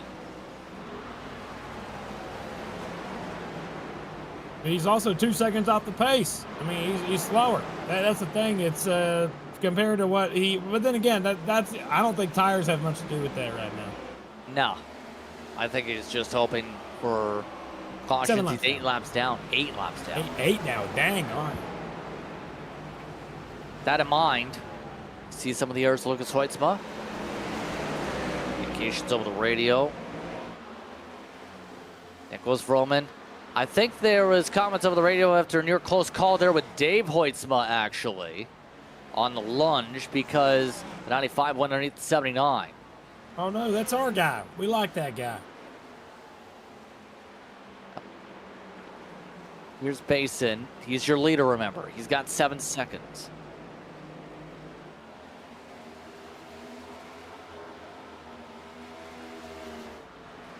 Here's Basin in turn 1. Now watch 3, 4. Where's Galata? Right here. Conco's right on the rear end. He's ready to make the pass actually for second pretty soon. That's just way too much to overcome in just one stage, I think. I think the Basin's got this pretty much solidified. I'm going to say that now, but if these two cars somehow get a blast of speed and are able to catch up before the end of the stage, I'd be quite surprised. Honestly, I don't think it's done because we still have 50 laps to go in the stage, give or take. Conklin's the true barometer coming up here because Conklin is the first of those who went around the ballpark. Noah Hodgson does come down pit road, by the way. Conklin takes the opportunity to go to the doorstep. Alongside the numbers. Ready to make the pass for second.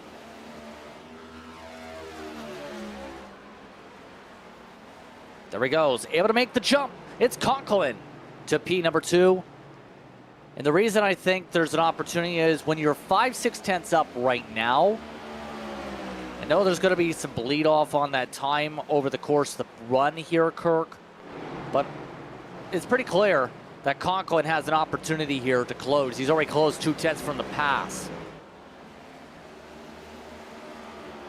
Now that we look at it, I mean, my goodness, that speed is just so much more. It's half a second a lap. He's going to get there. I didn't think they were going to have enough time, but no, absolutely with that speed, no doubt about it, Conklin will get there. Yeah, exactly. Medina, by the way, closed out most of the cycle after 89 laps. Duggar, still the only person yet to take any fuel service this stage under this run. This time, there's the look. Basin closed in by 7 tenths. That gap's going to be Conklin is going to close up on Basin on this rate, about 10-15 laps. Basin's also in traffic too that's trying to pass him, and he's trying to make passes himself. Well, at this point, I mean, if you're Basin, I'd go into super save mode. Save as much of your tire as you can because you know you got to make it to the end and you don't want to get passed by everybody in the top 10 there. So because of that speed difference, and remember, I mean, Conklin and Galata, they have, kind of older tires compared to that of Dyson or Hoytsma. You know, Hoytsma and Dyson, they're going to be there too. I mean, they got fresher tires. They're running similar lap times. They're going faster. So it's just a matter of time for Basin. I think Basin's in a rough spot now. I mean, this was a gamble to try it. You see it goes down even more now. It's 8/10 now. Picked up just about near 9/10. That's going to be there in less than 10. That's the way it's looking. Some of the others that are in that same ballpark are closing up. Andrew Dyson, Paul Hill, Lucas Hoytsma are all about the same pace as Conklin. There's a look at Benefield specifically. Remember, he went a lap further, but with the penalty, has fallen down 24 seconds back. Still on the lead lap, Kirk, but he's down to 14, looking for 13. At least he's still in the game. That's the number one thing. That 83 car, because of the fact that he had that penalty, the biggest thing he had to do is no longer worry about battling for the lead. It had to be battling to stay in the lead lap. And right now he's in a good position. He's going to be able to do that as long as he has no mistakes. He's trying to get by Tyler Hunter there on the inside. That's for 13th. And I think he can keep going all the way up to Neil Pearson. It'd be a little bit more difficult to catch Matthew David Wood. But I think up to 9th is possible for the 83 before the end of the stage.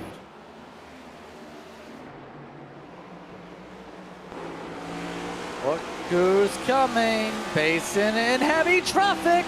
Oh, the Ladybug is loose again. Soziak in the wall trying to check up.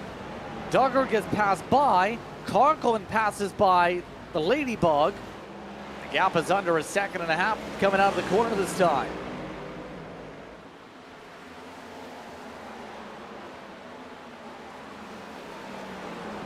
All I can hear is the Jaws music because his time is losing every like it's nearing its end. Are you talking about the Blue Lobster music too? No, I'm talking about Conklin. Like Conklin's catching Basin. Basin's time is coming to an end of being the leader. He's going to be in a rough spot. That went over everyone's heads. Either way, Conklin about to go and throw that car into the race lead. Down to under 7/10 of a second. Conklin not using the apron as much on the close-up. Now ready to make the poke. You see the send up to the braking zone can go at least 2 car lengths deeper on entry.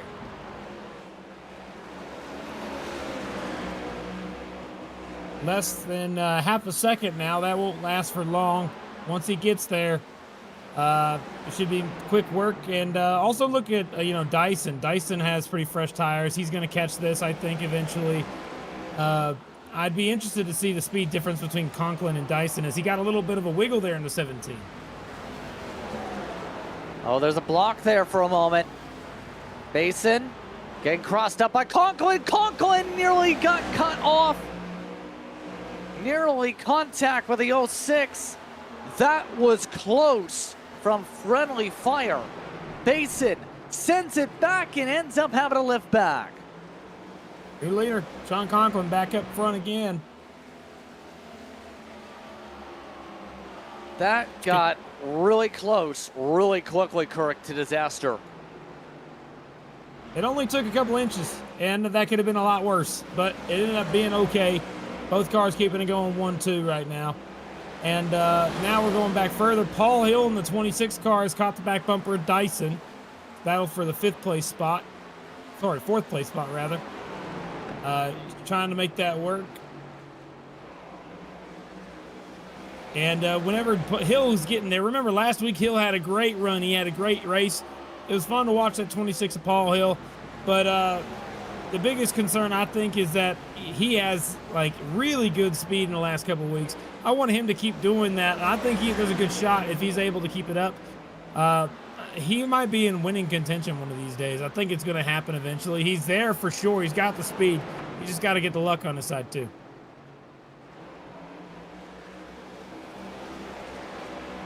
Yep. Halfway through the race this time by cross flags at the stripe.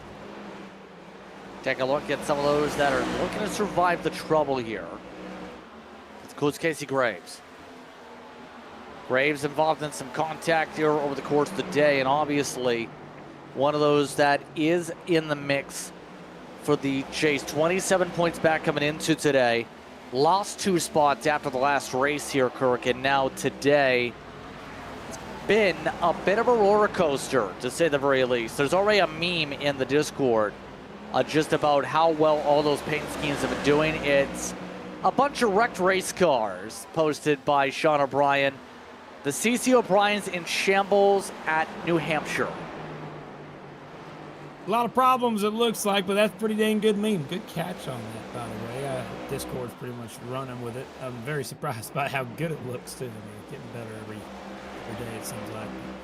Oh, my goodness. I feel bad for him, too. That 6 car, we know he was fast. He qualified P2. He had a good race going, but unfortunately, he got knocked out. And the longer the race has gone, the only real driver I think that's done really well is 6th place, Lucas Hoysma there, keeping that paint scheme alive, sitting in the top 10 right now. But he's the only one I think I'm seeing right now in the top 10 outside of Hutchinson and Pearson.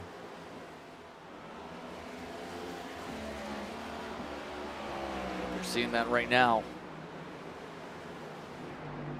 Some of the errors, Kolmacheski, remember, old tires. Now this strategy didn't work out for the 88 because he didn't have the track position. Compared to some of the errors, it's gone completely pear-shaped for the BMP entry, it feels like. Now, I don't think he's going to stay on the lead lap either. That's not going to help him out at all. It's unfortunate. I hate to see it as the 15 car almost cleared himself up in front of the 71 at Trul. This is the battle right here for the 11th. We have 2 stoppers actually here. Basin. Would you believe that? Yeah. Basin coming in. Kolmacheski is in. Some 2 stoppers on the stint here, Kirk. It's plausible to do, but it puts you in a bit of a tighter bind with tire sets, possibly. Well, I think he may have saved a set in the first stage, so they had an extra one to play with, I think. He took fuel only. Hold on a second. Fuel only? Kolmacheski took tires, we can tell you, but Basin fuel only, Kirk. He's definitely trying to save a set, but that is not going to be an easy play here for Basin to try and make sure he stays on the lead lap. You see him right there on the same set of tires as everybody else, but a heavier race car. Just to check, again, you said 75 to 80 laps on a fuel stint, or what's the longest we've seen so far today? 86 or 88 laps for Medina. All right, 88 laps from Medina. Do you think there's a chance he's trying to make the 3rd stage a single stopper? That and trying to preserve the tire set has to be. Yeah, so that's what he's doing.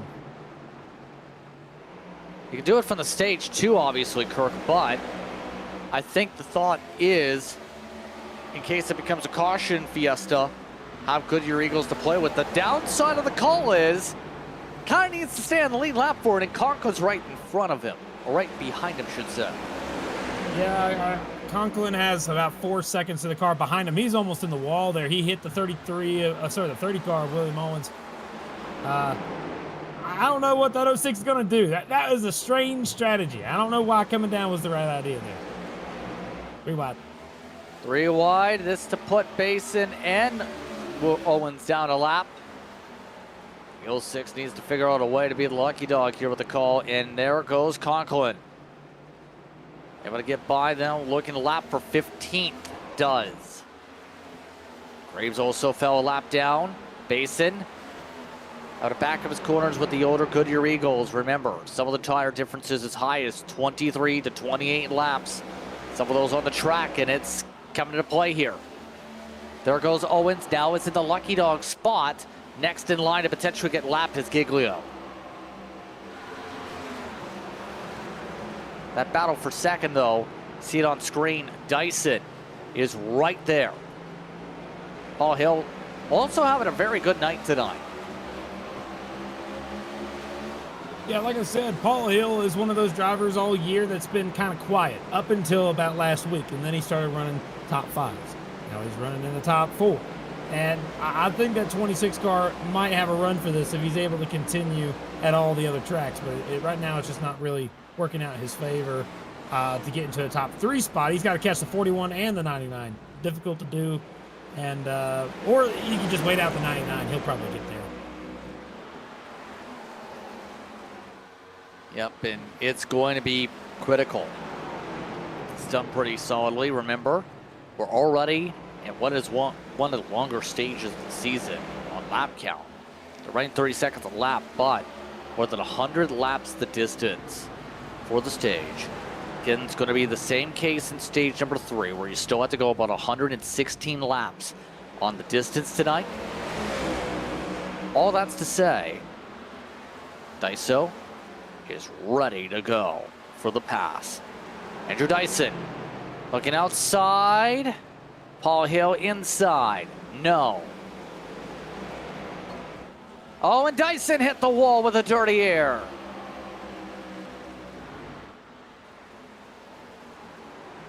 Is that going to potentially add 10, 12 seconds of damage underneath the chassis? We'll have to see on turn, but Hill going to keep up the fight with Daiso.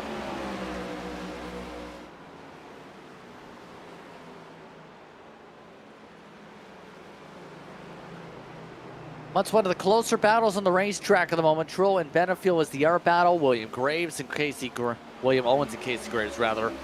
The air close battles on the racetrack here. I honestly did not realize I was on mute. My apologies, guys. Okay.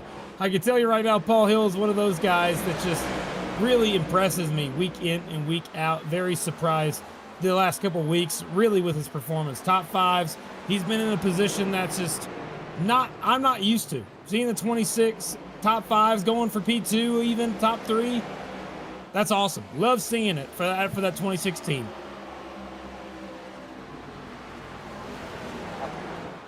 Let's take a look at these two. Benefield has made the pass for 11th, by the way, on Trull. Trull, 38 lap old tires, about the same stint as Benefield. Remember, Benefield had the penalty. That's why there's a little bit of an offset. You see how they're working. Dylan Basin. What just happened to Basin? He's disappeared. He's gone. Straight up gone. Tech issue, Dylan Basin. And Basin, with him a lap down, appears to be Dunkirk. Stunning. He was having a great day, led some laps. Him and his teammate were top 2 for a while. Then he makes a questionable pit road call, goes down pit road, and he's gone. Well, Dylan Basin was going to be a tough spot.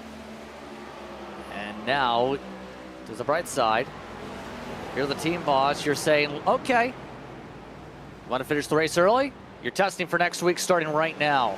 Go back to the lap. Oh, and Dyson drifted. Having fun. You know, whenever he wins races, he drifts the corners too. I mean, if that ever happens this week, that'd be fun to catch. But yeah, doesn't matter when he's sideways, he just likes doing it, I think. The technical issue for Basin either way will be just your 5th driver out of the race here tonight. Ben, despite all the cautions early, despite the contact we've seen, despite the slides and a lot of the 2Xs, interesting enough, not too many cars have demolished their next-gen tanks here this evening. It's been a magical time, everyone using the magic of the Magic Mile to make sure the magic does never run out. You know, that'd be an interesting story. I'm going to look into it, figure out. You know, they call it the Magic Mile, but I never really understood the whole reason for the magic term. You know what I mean? Interesting title. And it has something to do with the roots of the Magic Mile when you have to look back. Because it goes a long ways back. Because remember, tracks used to have a loyal fan base back in the north when it comes to racing legacy. But the big part of the Magic Mile part of this facility came into play where the owner of the racetrack, remember this was told by Mike Joy, Bob Bear, had been really influenced by Disney World in Disneyland, trying to replicate some of their services and how they handle the public. It's been known as the Magic Mile for years since then, and has become a staple in the region, essentially, for racing. Especially, it's one of its biggest tracks in the Northeast. Of course, modifieds come here, Kirk, as you may know as well. Oh, yeah, big time. The super speedway of modified races, they call it, because the package.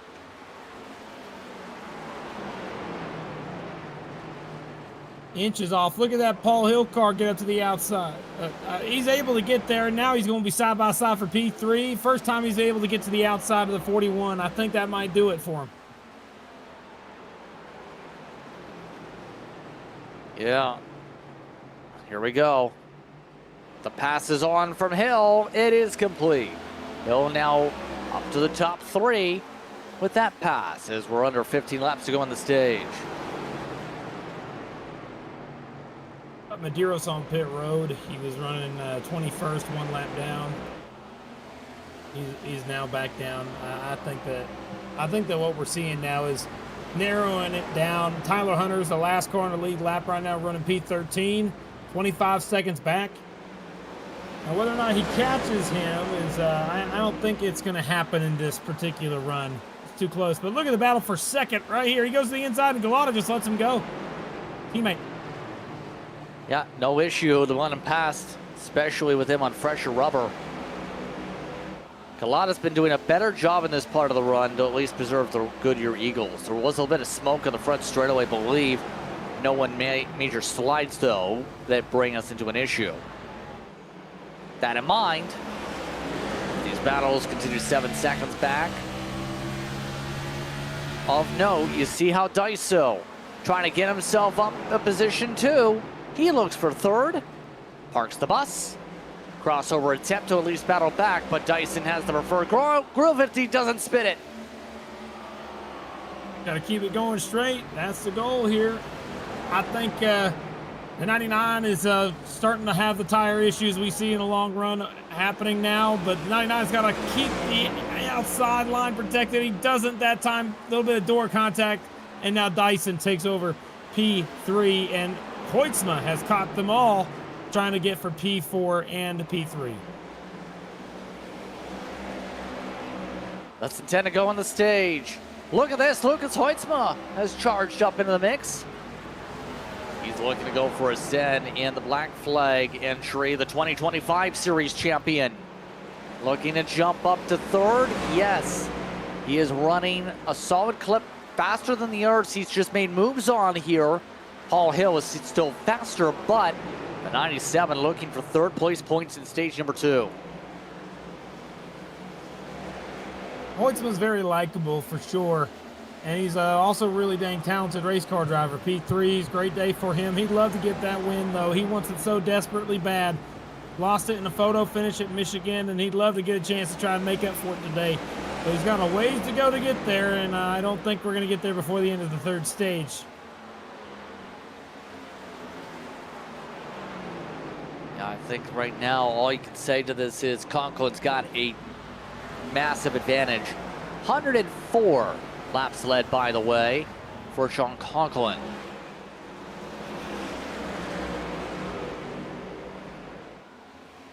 And just thinking about this for the New York native, one of those that does call himself one of those that runs a champ cart, essentially. Runs up in the Northeast, as we mentioned, on top of being a part of the esports side. So is one of those that's developing with the short track scene to move up those ranks, if you will. I wouldn't be surprised if eventually we saw him run an ARCA or something like that, honestly. Great driver all around, and just needs to have the right opportunity. Now, for reference, a champ cart is, this is going to be a summarization via Google, but it's a specialized single-seat racing go-kart that essentially has a roll cage attached to it, has an offset driver position, has aerodynamic body panels. Essentially, if you think of a dirt cart, it's with that but a roll cage on top, but he races on pavement instead with it. Similar to that of, you would say, a sprint car, if you will.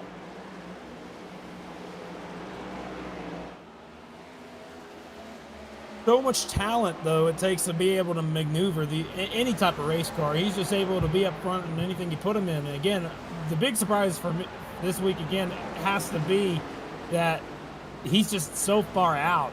He's more than 5 seconds faster than anybody. He's more than 6, almost 7 seconds faster than anybody right now. And we're coming to the end of the stage here very soon. And all I can say is that it's going to take a lot of help for folks to be able to compete with this today.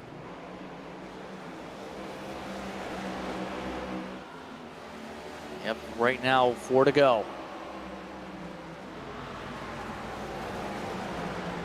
You can see right now, ready to try and lap a few more cars. Has the opportunity to lap Tower Hunter. Here's a look at some of the air battles, though. Remember we talked about Hoytsma. Has to get around Paul Hill if he wants to take 9 points instead of 8 on the stage. Look at how William Owens held things back, though. Looks like the run's coming for the 97. One more car like that, and Hoytsma can make the pass here. It's going to be close, but I think Hoytsma's gonna have to have the right position. He's going to have help from some of these lap cars. Might be a conversation topic, but that 97 is faster than the 26, that is for sure. But catching someone is a lot easier than passing someone.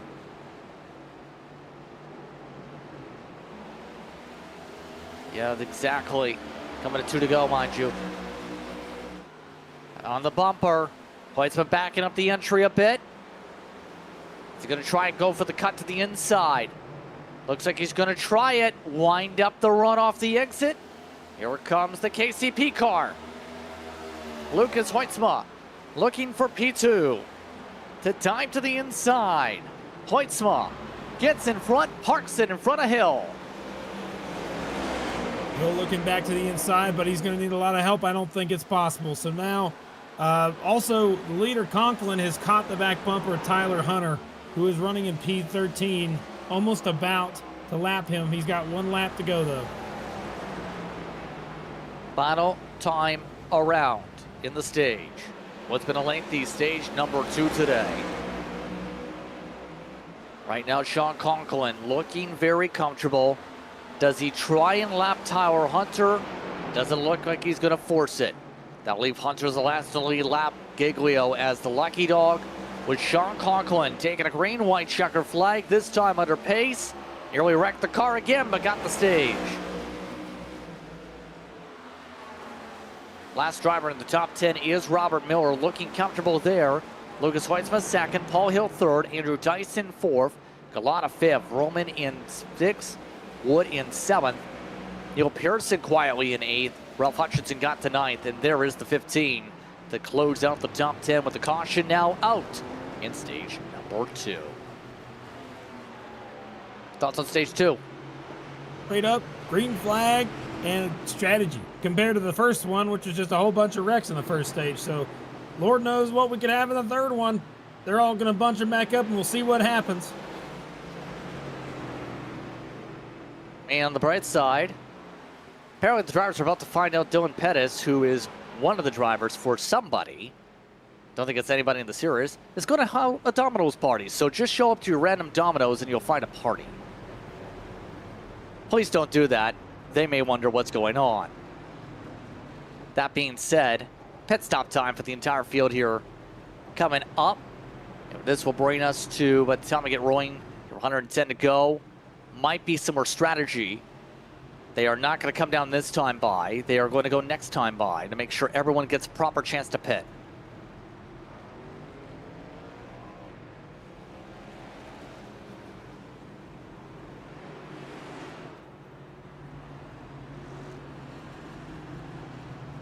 So all these drivers getting set up and situated here at this point as they get all ready for their pit stops coming up here. Do you make an adjustment to the car? After all, we haven't touched upon too much. Track temp's been above 100. It's starting to dip. Yeah, I don't think you touch the car very much if you're like the 17. 17, you got a perfect car. Don't worry about it. Don't touch it. But everybody else, I mean, Paul Hill, I think, is also in a very similar position. Just adjust for comfort. If it feels a little loose, then you can adjust it. But I think loose is fast, and it's something that these drivers have been able to show constantly. Off turn 4, they snap loose the fast ones. Even the leader does it. So we'll see what happens here as folks come down pit road. they come. Conklin leads them down.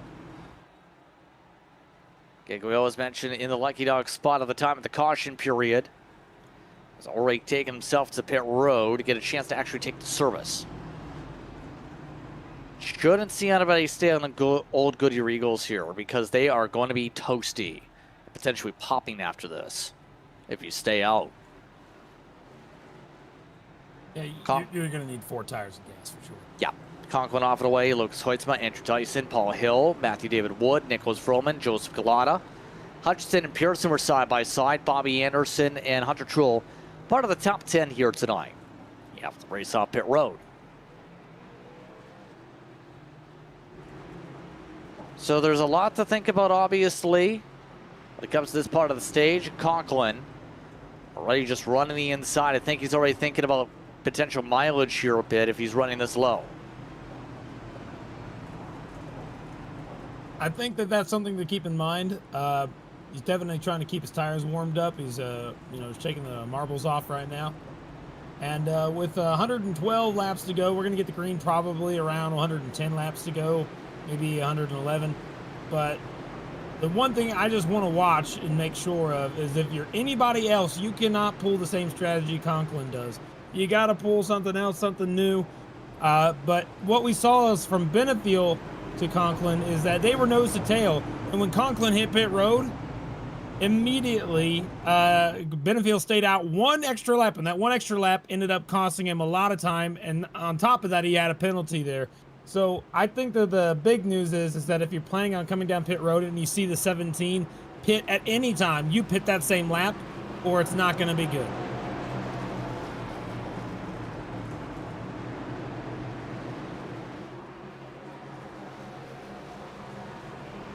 We're all set to go for the restart. 111 to go as predicted. Conklin hits the gas just to keep the domination up. We're back underway. Now already, you can just see how the fights are going on in the middle of the field. That's the closest that most of these drivers have been in about an hour or so. Still 2 wide, not as much as 3 wide as we saw at the beginning of the race. Still 2 wide in some places. 99 trying to make it 3 wide though. There you go. See how much Dyson's trying to attack there on the inside.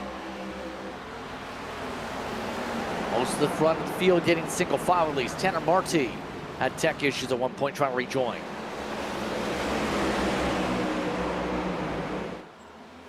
Oh, some spinners. Yes, indeed, some smoke kicked up. We stay green, though. No caution. Adam Benefiel says sorry. Robert Miller says that's the 2nd time today.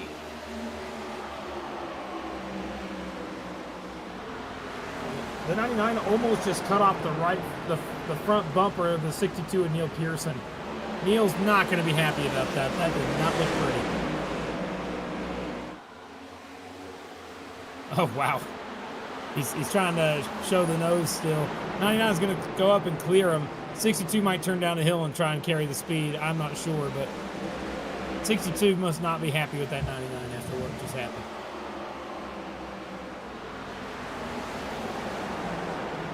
But now, they all try and get into some sort of rhythm here on the tire sets. The interesting thing is Lucas Hoitzman's up there right now in the 2nd spot. Seems like those black flag backed machines picking up a bit of speed. But Paul Hill looking for a podium for the first time what feels like a long while. He's only had 5 top 5s all season in 21 starts. He's always been quiet, but he's able to be there at the end in the last couple of weeks, which is awesome for him, and I hope to see it more often. Great, kind person, and we're wishing him the best of luck here today. Yeah, exactly. And it's going to be, for some of the drivers, just trying to make sure you don't find blue lobster, apparently. I think it's time to focus on red lobsters. Oh, God, no. That's a normal lobster. I know Denny Hamlin was scared of lobsters in Victory Lane. What was that one about? It's a lobster. Do you want to get... I don't want to say bit. Snapped by a lobster? Pinched is the word I'm looking for. No, I think I'm good. But not terrifying or anything like that. I mean, kind of surprising. I get it if it was a spider. All this is to say, is just keeping an eye on all this. Raiders have been pretty quiet here tonight. 71, up amongst the top 10 still, but again, this track going to have the most grip it's had all day. Track temp is down to 98 with the cloud cover. Yeah, the sun's gone. Bye-bye. There goes the temps, too. Normally it bakes, but no, it's not overcast. The sun's gone in most of the track, not turn 2, apparently. It wanted to shine in the light. Yep, and this is going to be where, obviously, if you have a setup built specifically for a temperature a lot cooler in range, you're going to thrive. Conklin is actually not breaking away too much yet over the course of 10 laps, but it's only been 10 laps. If anything, it's only a half a tenth to a tenth pickup for the 17 compared to everyone else. Don't forget in all this, Vroom Vroom, who is a Conti driver who runs anything that's fast, is up to the top 5. Rarely been up front today.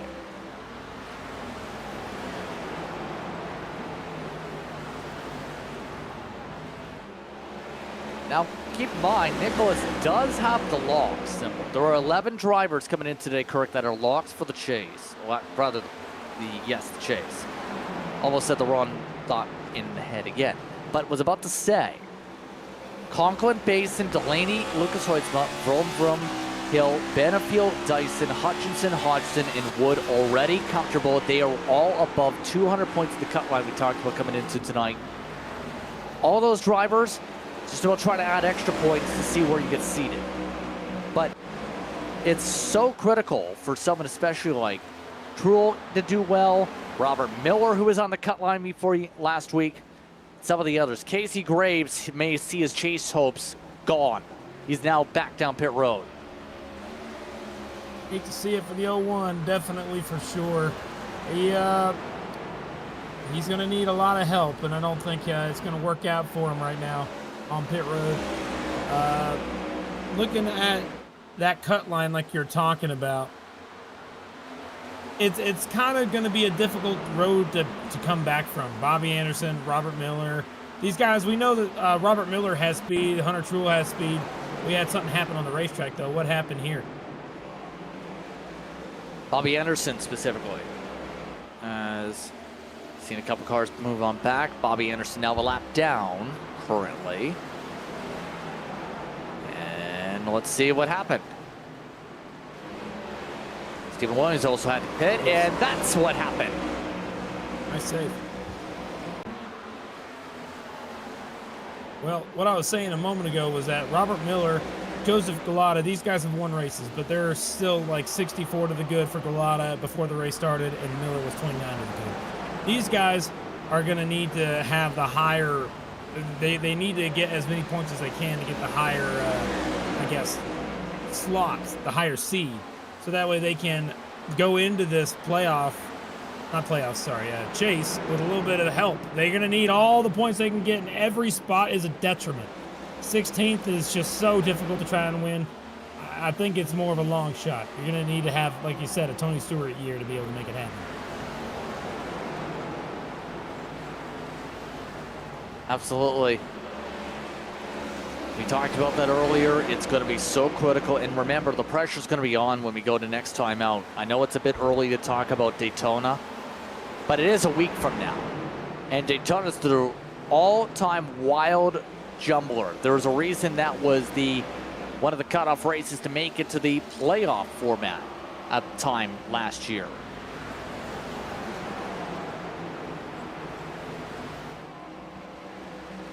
Big thing is, I was about to say, Robert Miller, or rather Robert Anderson, Bobby Anderson. This is what happens when you read directly off the stat sheet. is amongst those really good super speedways, amongst those that might get a chance to flash, even though it's been a rough one today for him on a mile and a half or a mile. You know, at this point, staying on the lead lap is considered good, but top 20 is pretty good too. I mean, you want to get all you can. A lot of cars that were pretty good in points falling back out, but the cars that he needs to have bad days just aren't. A lot of the cars out there are still doing really well, except for Junsa Lim. Junsa Lim is not even here, so at that point, I think that he's not really going for it. But, oh, look at Galata trying to drift the thing in turn 3. Yeah, and Galata having some problems there for a moment. He'll look to the inside. Get back in rhythm. 71's doing a good job at least this run. Remember, struggled down to the outside the top 10 near the top 15 edge. Last run, Robert Miller kind of slowly pegged down a little bit over the course of the race, looking for 11th. Yeah, it's unfortunate. He had speed early. We saw him. He even had the lead, led a lap or two. And the thing is, it's just unfortunate for him to fall back this far, running right now with Tyler Hunter. Still in the top 15, still not a bad points day, but, you know, he'd love to be up in the top 5 going for the win, but he's 6 seconds back and just does not seem to be in a position that's going to help him out much. In our news, the meme about the CC O'Brien's and Shambles New Hampshire race has eaten into the budget of advertising for Sean O'Brien. So at least he recognizes that it's going the opposite direction with all the wrecked race cars from that side. It's been a promotion. It's gone the wrong way for those in green. Robert Miller, though, in a different green car, as you see, is up to 11th. And the funny thing is, there's that superstition about the cars being green, is there not, Kirk? I think it's a dirt track thing. But I've heard the same thing from some oval drivers that don't like green. Well, yeah, one of my favorite paint schemes of all time was the green one that ran in the early 80s. I forgot the guy who drove it. I'm trying to remember again. Yeah, Harry Gant. Harry Gant. Yeah, Gant. Skull car. I always thought that was a really cool looking car. And I got to tell you, it's you know, nice to see some green cars out there. I always think about Harry Gant, at least the way that paint scheme looked whenever I see that. I mean, Rusty Wallace ran a Kodiak car specifically at one point. Caution is out. Giglio's in the wall. The 8 machine was running 14th, and it puts us under yellow. Was on his own. I think he downshifted and spun it.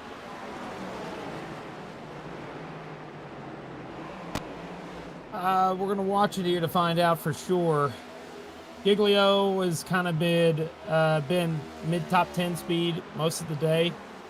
Let's see how this... Yeah, he just overcooked it. Yeah. And into the wall goes car 8. Pits are closed. Pits are closed.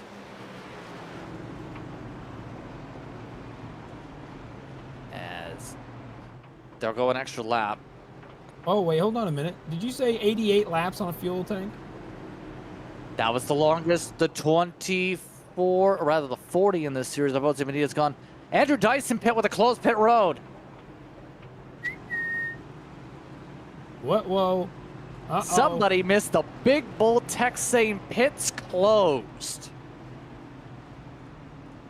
Okay.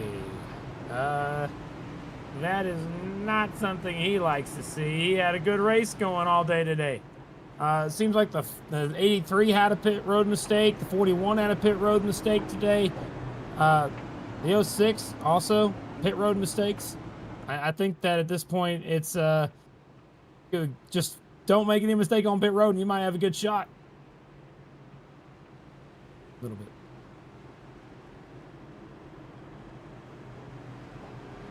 You know, I would say that it reminds me of just how difficult it was to get on pit road at Iowa. Whenever you look at it, like it's in this case, it's not getting on a pit road, it's getting off pit road because it's so tight on that last out, you know, but by the blue cone. So that's another difficulty there.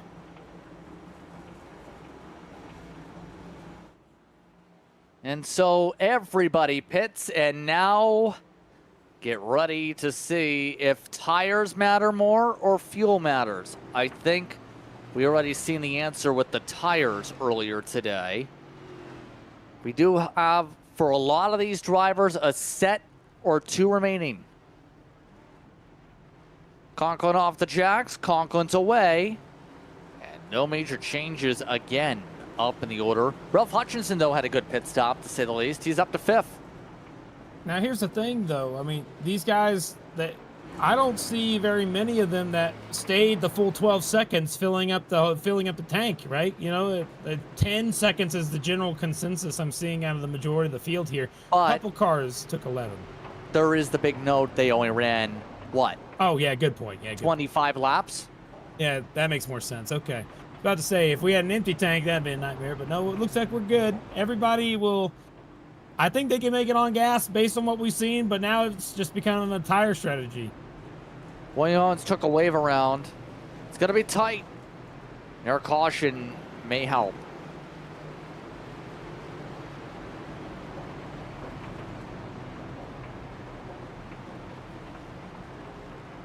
Let's find out what the call is. Take a pit stop or stay out / bank on a caution on the chance to stay now. You're going to have to do what Jose Medina did earlier. Go near 90 laps. It's doable. They'll have to make it 85 green flag laps. That's going to be about 87 on your stint barometers with the pit stop. There were no other cars, though, that took the top off, so that is very telling on where this may go to split the run-up at one point during this stint. All set to go. Conklin versus Lucas Heitzman on the front row. Green, green, green. We're backing away.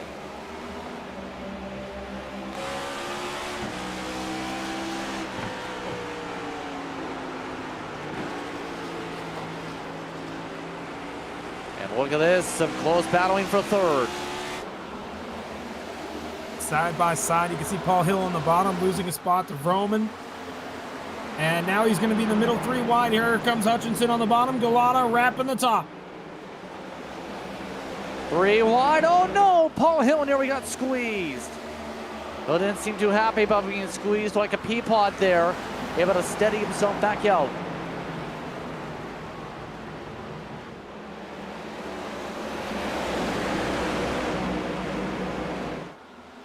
Right now, you got to be so careful in terms of how you approach this at the moment with so much near argy-bargy, door-to-door, battling, banging. Right now, Hutchinson trying to make sure to hold on up front inside the top 6. Trull going after it. Really good day for Trull there if he's able to get there. 71 car needs to have good days like this, and hopefully he's able to continue. Trying the outside line. Matthew David Woods trying to follow him through in the 16, just behind. Finally cracked top 10.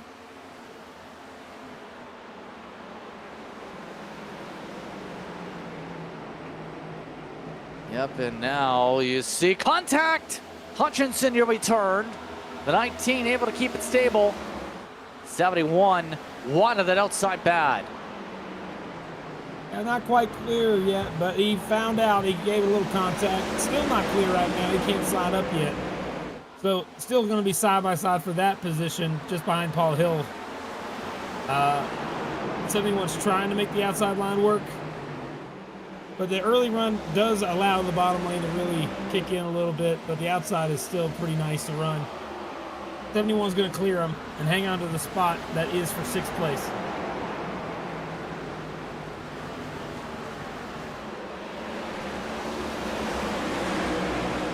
See them all steady on the line as they battle out for second, looking for Vroom.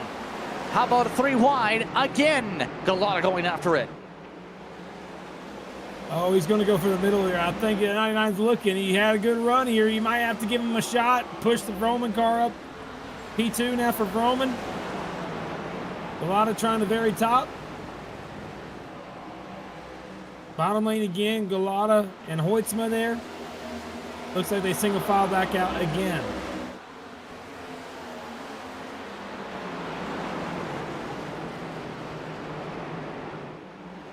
this is going to be interesting. Tanner Marti officially done for the night. As a result of his incidents here this evening, currently scored 25th.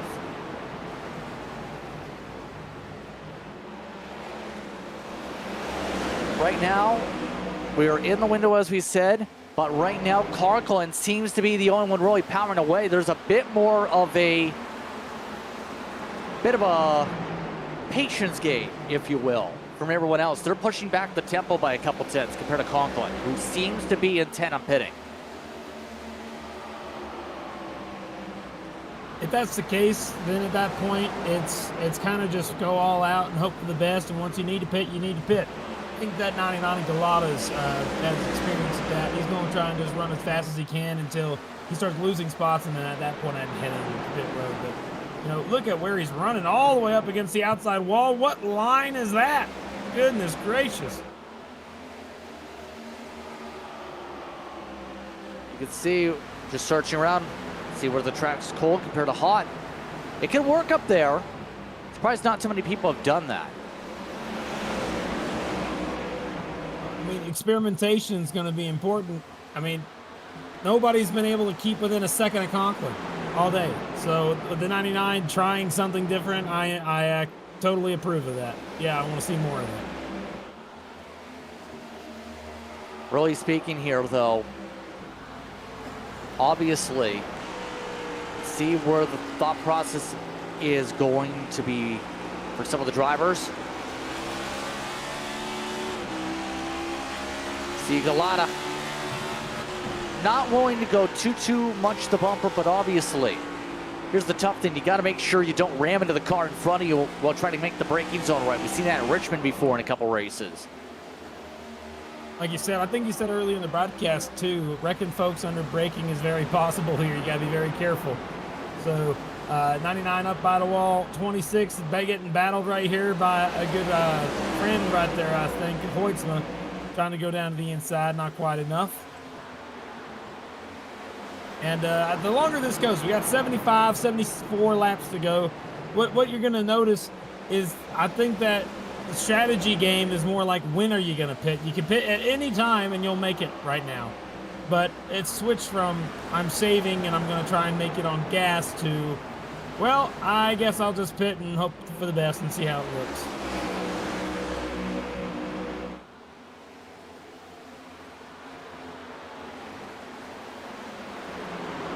All this is to say, still a long time to go for those who just tune in for the action. For those tuning in, Conklin's led 154 laps. He's already led more than half the race. He's been a man on a mission tonight. Galata is ready for second. Nothing. Let's take a look at some of the drivers deep in the field. Remember, Tyler Hunter needs points. A top 10 will get you what you need. This will help out for the gain with the cut line and hold on up to the cut line area. Yeah, it's a great day for Tyler Hunter. I was talking about him earlier in the broadcast. One thing about him is that driver is just, consistently in a position where, he can benefit from the way that others have had misfortune. Right now, 6 points out. If it were prior to the race, I think at this point he might be close to, I think he is in. If he finishes the race out where he's at right now, he'd be in the top 16, in a good position to make it happen. But he's got all these other cars, too, that are just battling all around him. You never know what chaos can brew. Take a look at how Galata got around Vroom Vroom just a moment ago. Hearing there was contact, though. The 99 got physical with it. Remember, he was close to the door a few times before. Well, is this going to be what I think it is on the entry? Oh, it is. Slide. Exactly. Oh, my good Lord. That wasn't clean for the slider. I don't think it was clean, but it made it happen. So now the 95's right on his tail, and oh boy, we might have some fun here for P2. And I'm excited to see how that 95 plans on getting him back. He's right on the back bumper. He can make the move now if he so chooses. Give him a shot going into the corner. Just follows his tire tracks.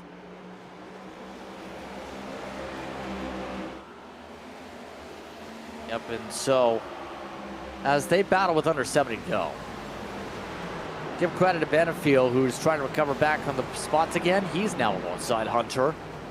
The TCSP machine trying to roll the inside.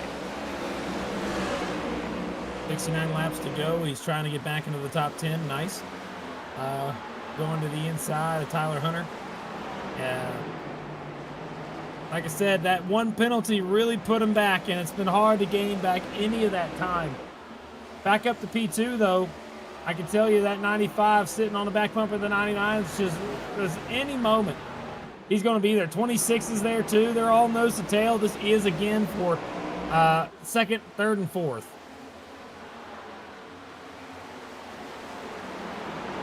Yeah, this has turned into a pretty steady single file choo-choo train, it almost feels like. So, seems again one of those track position runs rather than just simply, okay, it's about the raw speed and long run. Just about everybody's within the same 2/10 on the track inside the whole top 15 at the moment.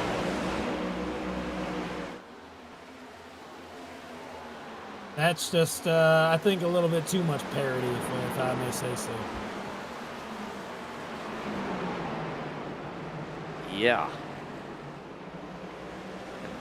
That's the tough thing with this package. It can happen like this, even with the low downforce, especially with the tire model we've seen pop up. But as you can see, still not done for 11th. Benefield slams the door, makes the pass on EPI. Finally into the 11th place spot. He's got one more to go to get to the top 10. He's got to pass his teammate, Dyson, just up the road a little bit to get there. And I think that he's definitely got the speed to do it. He's just got to catch him down, run him down. But as we're up front, still, I mean, you're right. Single file, long line trains just tend to happen at this racetrack the longer it goes.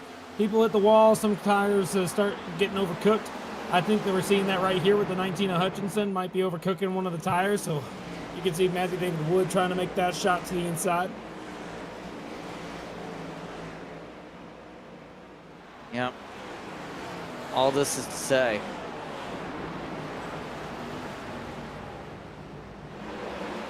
you can see just how much they're trying to make the move again. Matthew David Wood to slide up, parks it in front. Now he's just got to keep it underneath him. He got real loose in the exit of the corner.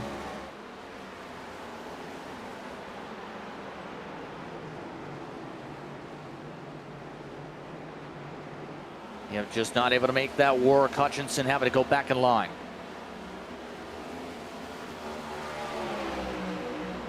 Tyler Hunter losing more and more spots. Got a pass by Robert Miller. I think it's less of like the cars just not handling as well and more of that these fast guys are catching him. Benefield we know is up front. Robert Miller led laps. Blake Giglio's a pro.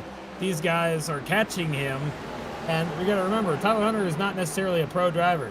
He's out there. He learns every single week. He's a great guy, a friendly man, and he's an awesome guy in general. But he's not a pro. He's just out here having a good time. And so it's difficult when these guys that are really, really fast are able to catch it up to your back bumper. You just know it's going to be hard to defend. 61 laps to go. All this is now with Giglio. Trying to recover from the slide earlier. Decent drive back for the 8 machine here in the field. And I know one of the team bosses from that side ran a fair bit of New Hampshire this week, trying to get the setup warmed up.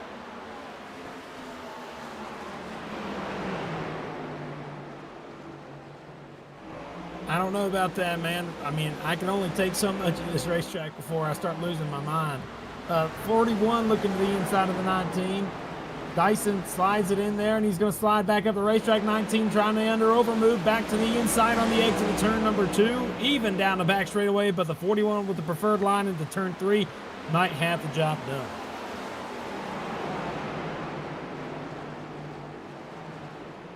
Indeed. You see third, vroom vroom. Slip back a little bit.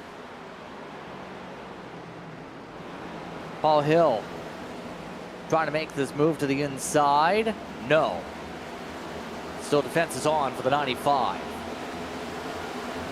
Wouldn't be surprised if you see pit stops if you're splitting this race into a different stint length for your tires in about 15 laps.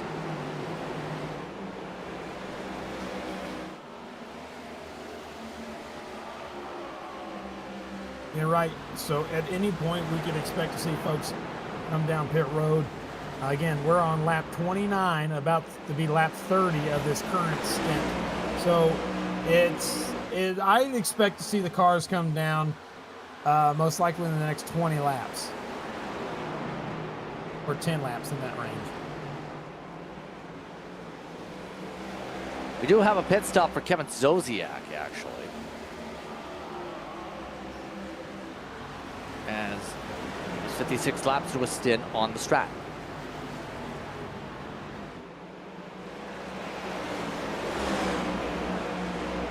Yep, you see that right now.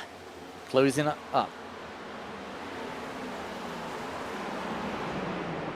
That being said, look at this. Hill.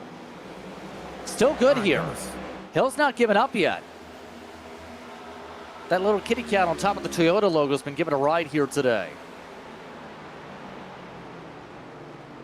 I think that 26 is so much faster than these guys around him. I think he's faster than Galata. I think he's faster than Vroman, but only on the long run. The moment that we get to the short run stuff, I don't think Hill can hang on. I don't think Hill can handle short run, but the longer the car goes, it just seems to have more and more speed the last couple of weeks.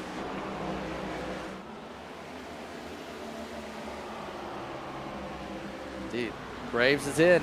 45 laps in. And out. He's already done the service. So we are inside the window, but he was 45. So I think, again, with us 32 in the stint, we're almost at the mark for everyone to split this up. If they want to split it. The thing is, if you want to stretch the run the whole time, the big thing about all this, you need enough of a buffer to make it work on the track so you don't get passed by 20 cars on fresh tires here, Kirk. The only one that can really do it is Conklin, maybe a couple others if they tried, with a 4-second lead. It's Conklin's race to lose, but Hill is closed up to the back bumper of Galata now. And Galata's tires are starting to overcook. It's around that time in the run where he started losing the momentum. If I were him, I'd start thinking about going on pit road right now. Exactly. See Hill trying to make the move. There he goes up the second. 5 seconds back for car 26. Your leader, still running 30 flats. Conklin continuing to try and run his way into a lobster. Bumper, bumper, door, door. Benfield and Hutchinson. Again, top 9 and 10 positions right here. Love to stay in the top 10. Neil Pearson falling out of it, though. Went back. Now, Benefield, we know has long run speed. He's faster than a lot of the folks. But he's got to be careful about when Conklin comes down, because the moment Conklin comes on pit road, you better be on pit road around the same lap. As we had smoke in that corner there. Something must have happened.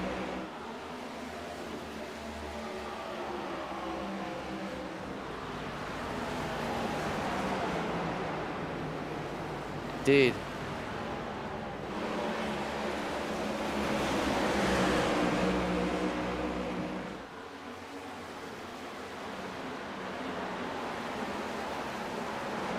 And look at now, the vast different lines they're running, though. That 83 on the bottom just wrapping it. The 19's on the very top. There's just so much difference in what they're doing. And man, look at that checkup from the 19.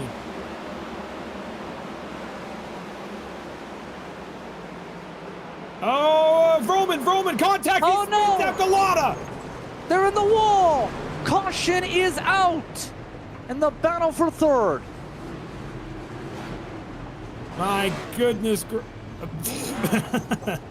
Oh, my Oh, goodness. man, where did that come from?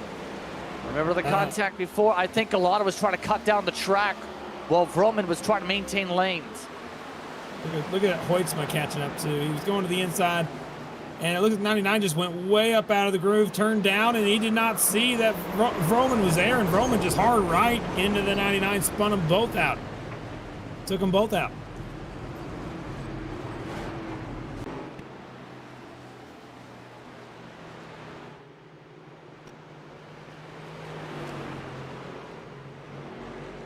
So with that takes out the green flag stop, doesn't it? Yeah, it changes everything now, man. It's unfortunate too, because you know those types of races. I'm looking at the replay again. 99 just came down into the 95. It was I mean, if you look at it again from the 95's point of view, 99 just shows up out of nowhere. You'll see it, and then I think the 95 made a conscious decision to turn right. I hate to say that, but if we look at it again, I think that okay. Understood. Yeah, that being said, obviously, this is probably going to be the last set for most of the drivers.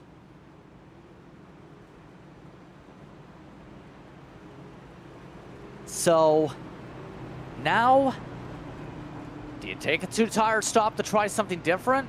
But it is New Hampshire, though. 2 tires, not a good idea. You need 4 tires, gas, and you're going to go and do that right here. I think 17's got this in the bag, unless he makes a mistake on pit road. That's the truth of the matter. Paul Hill, Hoytsma, and Wood, they're in a position where if they want to gamble, sure, go for it, but the whole field would have to be on your side about it. 17 is going to be hard to beat. Here we go. Everybody in the service. Will anybody roll the dice? We're about to find out. 10, 10, 10. A fuel only Robert Miller. Robert Miller done. That is not even going to be the win off pit road for him. I think he must have ran out of sets there if you're taking fuel only. 7 stops. Remember, we had 7, including the one on the car for tire sets coming in. That 7 includes the first set of the race, which is the one on the car. Good chance he's out at that point. So with that in mind, everybody else should have like 1 more set left. I'm looking, except for, looks like Ralph Hutchinson has 7, and a few more. But I think that the big surprise here out of all this is I want to talk about one driver who's in the top 5 that didn't start there at all. Matthew David Wood. He's up 20 spots from where he started today. And that 16 machine just shows up at the right time today. Good on him.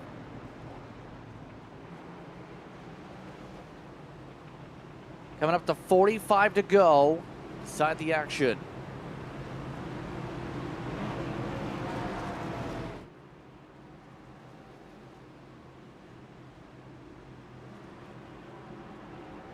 All prepared to go back to racing action here after what's been a bit of attrition at times, but we still have 25 running out of the 31 who started. 18 cars on the lead lap. Here we go. Conklin has remained in control most of the day. Conklin off and away. Robert Miller. This could be trouble for him on 40-plus lap old tires. Paul Hill, Lucas Hoytsma, already going around him, or trying to at least. Oh, Vroman almost wrecked the car off the exit of turn 2. He got real sideways after getting in contact with Galata, but they keep it going straight. Yeah, all of them survived as Miller already shuffled down the order a bit. Lucas Hoyt says some apologies on the radio, a part of some of the archie barginess there. But right now, everyone's trying to... Big wreck! 19! There goes Tyler Hunter involved, 30-car William Owens, Hutchinson there, 3-car crash, and more cars spinning on the inside as well, 40-car Medina. And back to yellow. Temper flaring a little bit on the radio. Let's see why.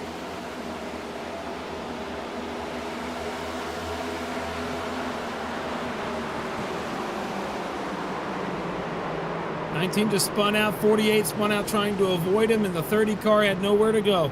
And then a little bit later, the 40 car gets hit by the 12, I believe, spun into the grass.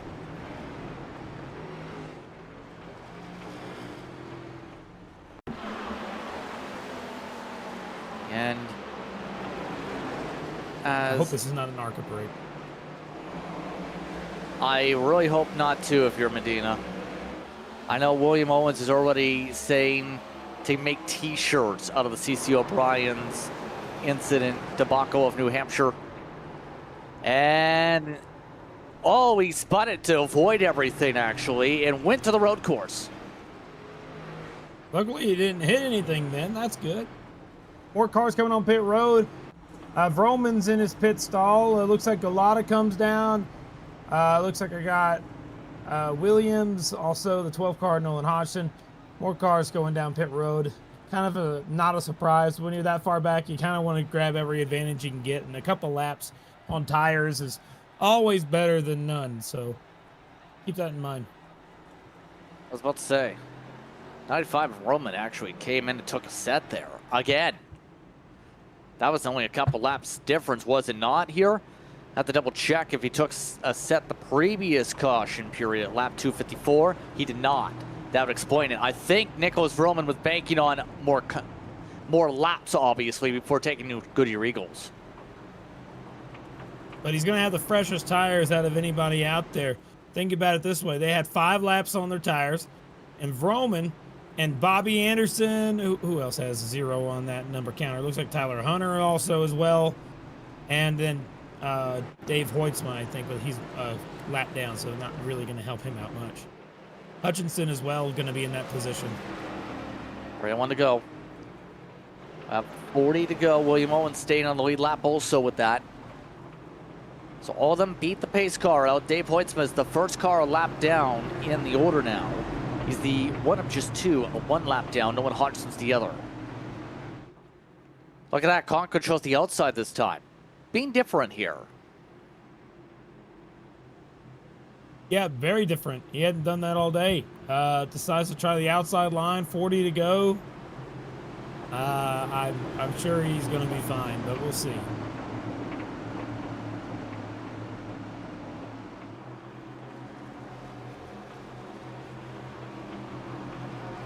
Here we go, Sean Conklin, ready to fire. Back off and away we go. Green, green, green. Look at Matthew David Wood actually taking advantage from this. Great restart for the 16.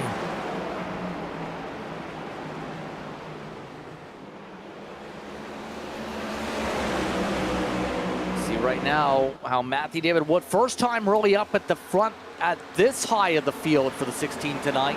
Hasn't led a lap tonight. 16 is really working that machine. 3 wide, Benefield. Wondering why they went 3 wide. Because race car is the answer.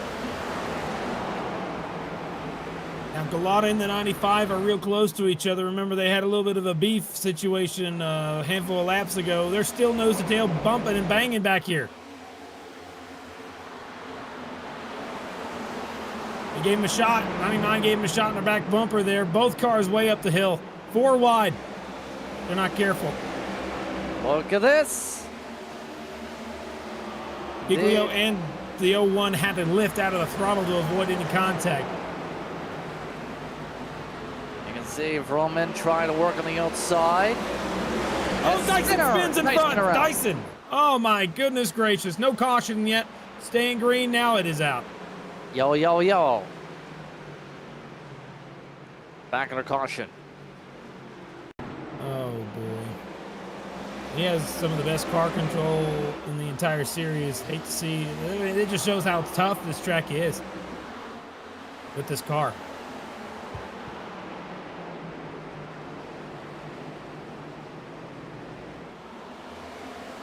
Bye-bye. Couldn't drift out of that one. Definitely attempted to keep that righted at least.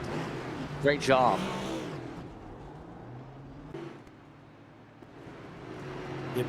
Most people like to, whenever they wreck like that, sometimes they just lock down the brake and they don't really pay attention to where they're sliding or what their momentum looks like.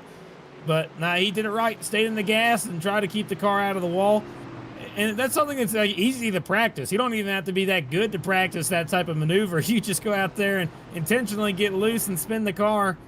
And, you know, your goal is to not hit the inside wall. Do it at like Dover is a great place to practice that.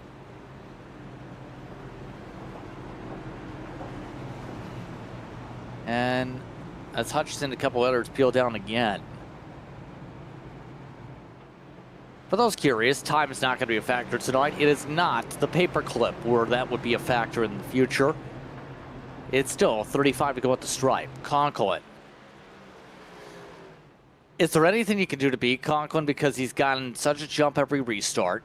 He has not been even in range to use a bumper on him to try to rip away the spot yet. Again, this is not like, you know, me giving advice, but I'm telling you here, the only way you can beat him is by knocking him out of the way. It's the only way. He's just so fast, and you got to get to his bumper then, and even then that's difficult. So I don't think it's possible with what we've seen today. It's just not, unless you are able to get to the back bumper, and that would be a giant storyline. So I wouldn't recommend doing that, but I don't see any other way.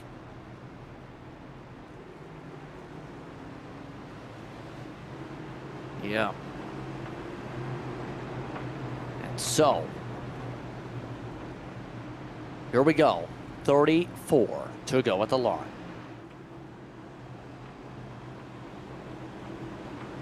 Conklin, for whatever reason, running all the marbles. And it looks like we're all set for another restart with Hill in second, Hoytsmote, Wood, Drill, Benefiel. The top six. Good drive back for Benefiel, who, if there were enough laps, I think would have the chance on Conklin, but there isn't right now to get to that 40+ where he's been so quick. The reason why, again, there's not really much of a chance is because just the long run's gone.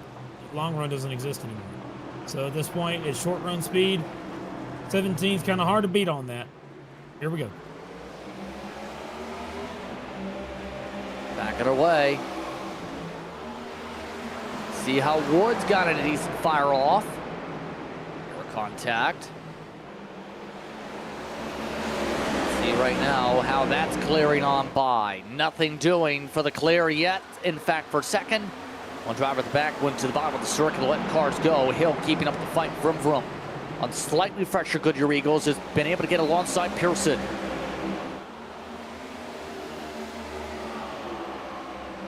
Just Single a little file. bit. Just a couple laps difference is such a big deal here too. 5 laps might not feel like a lot, but it might be half a tenth, and that might be beneficial to you. Second spot, Paul Hill in left stage. Giglio going off the track. Another car. 37, Zodiac spun in the same place that we saw the 41 spin. No caution this time. It's sent into the barrier as well, and I just noticed, has Ladybug in the back, has, I think, a spider nail on the front. It's not been a good race. Here we go, Graves around again. Oh, big hit from Miller. Caution is out.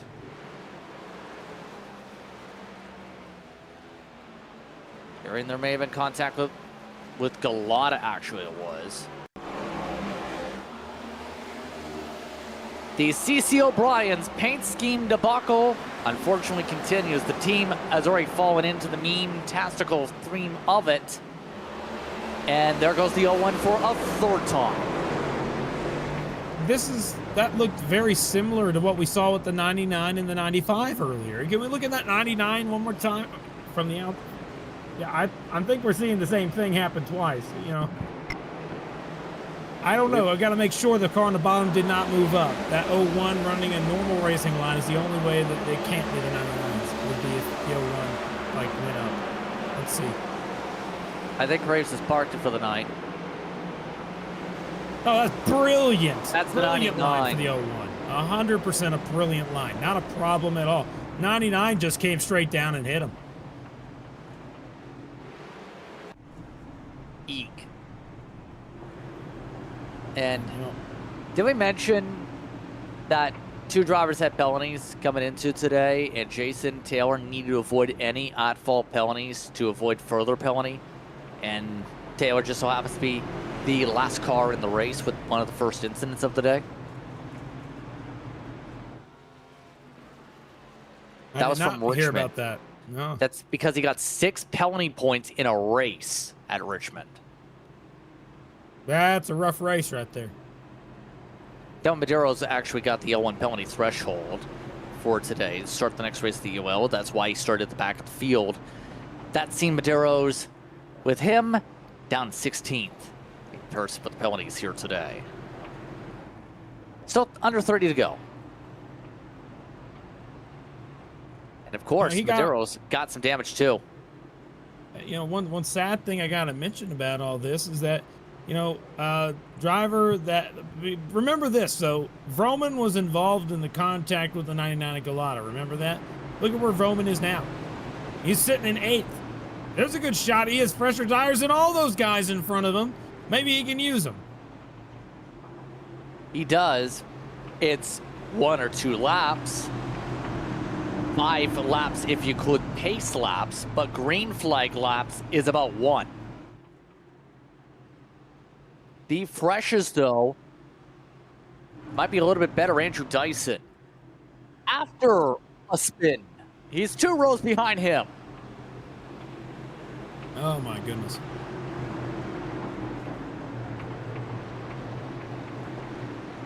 At this point, may have to visit family out in Rhode Island at this point, have some fun there at some point, too. But right now, Conklin is ready to have some fun to keep the lead up. Look at Wood. He pushed him to the restart zone on the bumper, timed it. Perfect timing. Now he's there to the outside. Matthew David Wood tries to use the outside line. 17 slides up, 3 wide for second, near contact with Paul Hill. Now Benefield to the inside for P3. Wood hit the wall trying to make sure he held back Hill, but Hill wants second. That's what Conklin wants to see in our fight. Paul Hill wrapping the middle line. 16 of Wood. Bobbles, door, squeezed up nearly the wall. Sword fight down the straightaway. Benefield also going for a pass 2.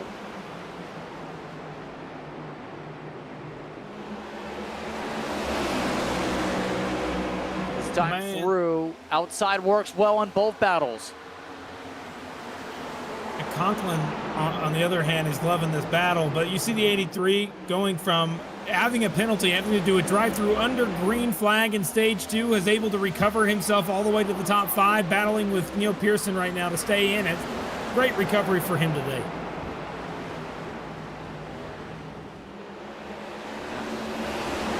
Pearson at one point sideways and spun around out the barrels, a part of one of the first cautions of the evening.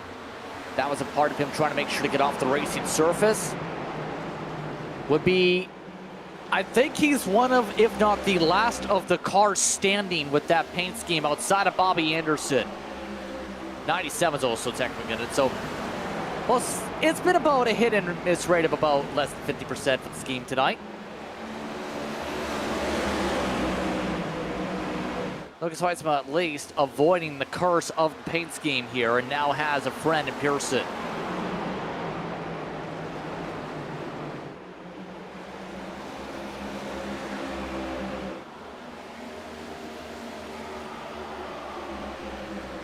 That being said, Benefield looking to try and hit a home run on the inside. Can he make the pass? He's been trying it for a bit. Bit of a squeeze on the 71. I'm a little more surprised with the distance between Matthew David Wood and Conklin. It has not gotten a huge gap like we have saw early runs. He stayed within about 2/10, 3/10 of them this time, and it's a little bit better than what we've seen in previous restarts. I don't know if it's enough to catch him or pass him, but it's enough to say he's closer than what we're used to seeing on these restarts. Yeah, this has been a pretty solid pick-me-up. He's right on the ballpark of Conklin's speed. Here's the thing. Is he going to be able to keep the tire temps underneath, or is this him pushing? Oh, it's got there. There's so many different thoughts with 22 to go. You see the difference picked up the past 2 laps. 28.8 to a 28.9.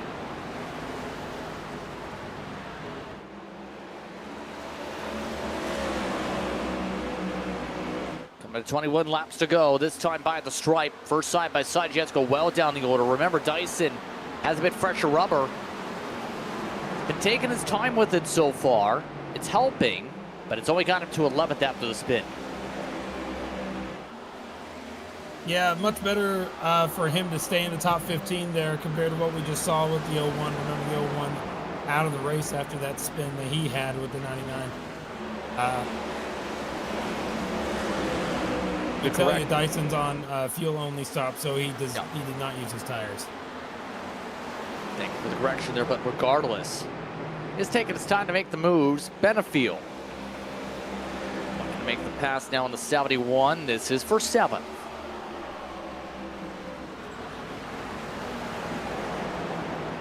Can he get around? That's the huge part. You can see him just having a slow roll the bottom. Drill doing a solid job, but doesn't seem to have as much down the straight as some would have on the very fresh tires here.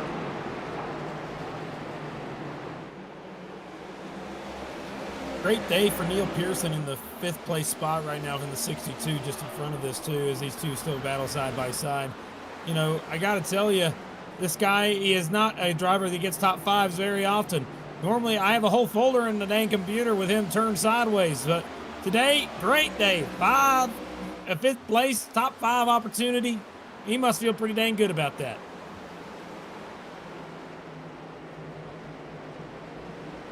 Absolutely. Dyson also saying some props to one driver on the radio, I believe. Oh, wow. Fight is still on for 7th. Under 18 to go. Don't forget Galata. He's trying to make his way through. Part of those who pit about the same time as Vroom for fresh Goodyear Eagles. After a bit of contact a couple times, the 99 actually passing Benefield. Benefield got loose on the exit of turn 2. That's why he got passed, trying to keep the car underneath him. Benefield just heading the wrong way, a little too loose today. They're right now looking at this front group. Nobody's really too close to each other to where they're going to make a move up until P2. Right now, Matthew David Wood and Paul Hill are getting the close nose to tail for P2.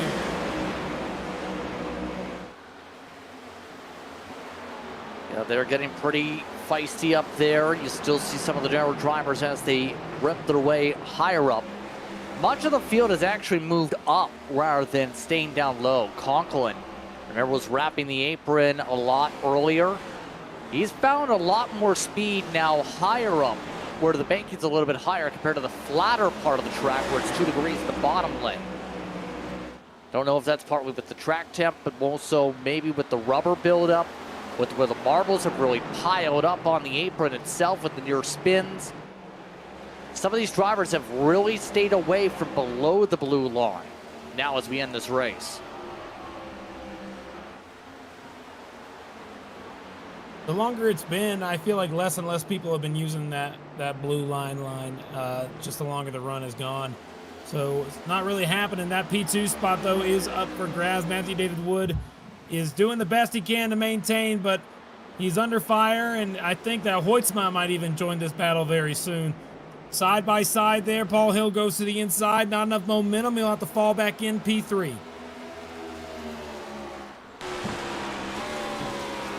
In line they shuffle.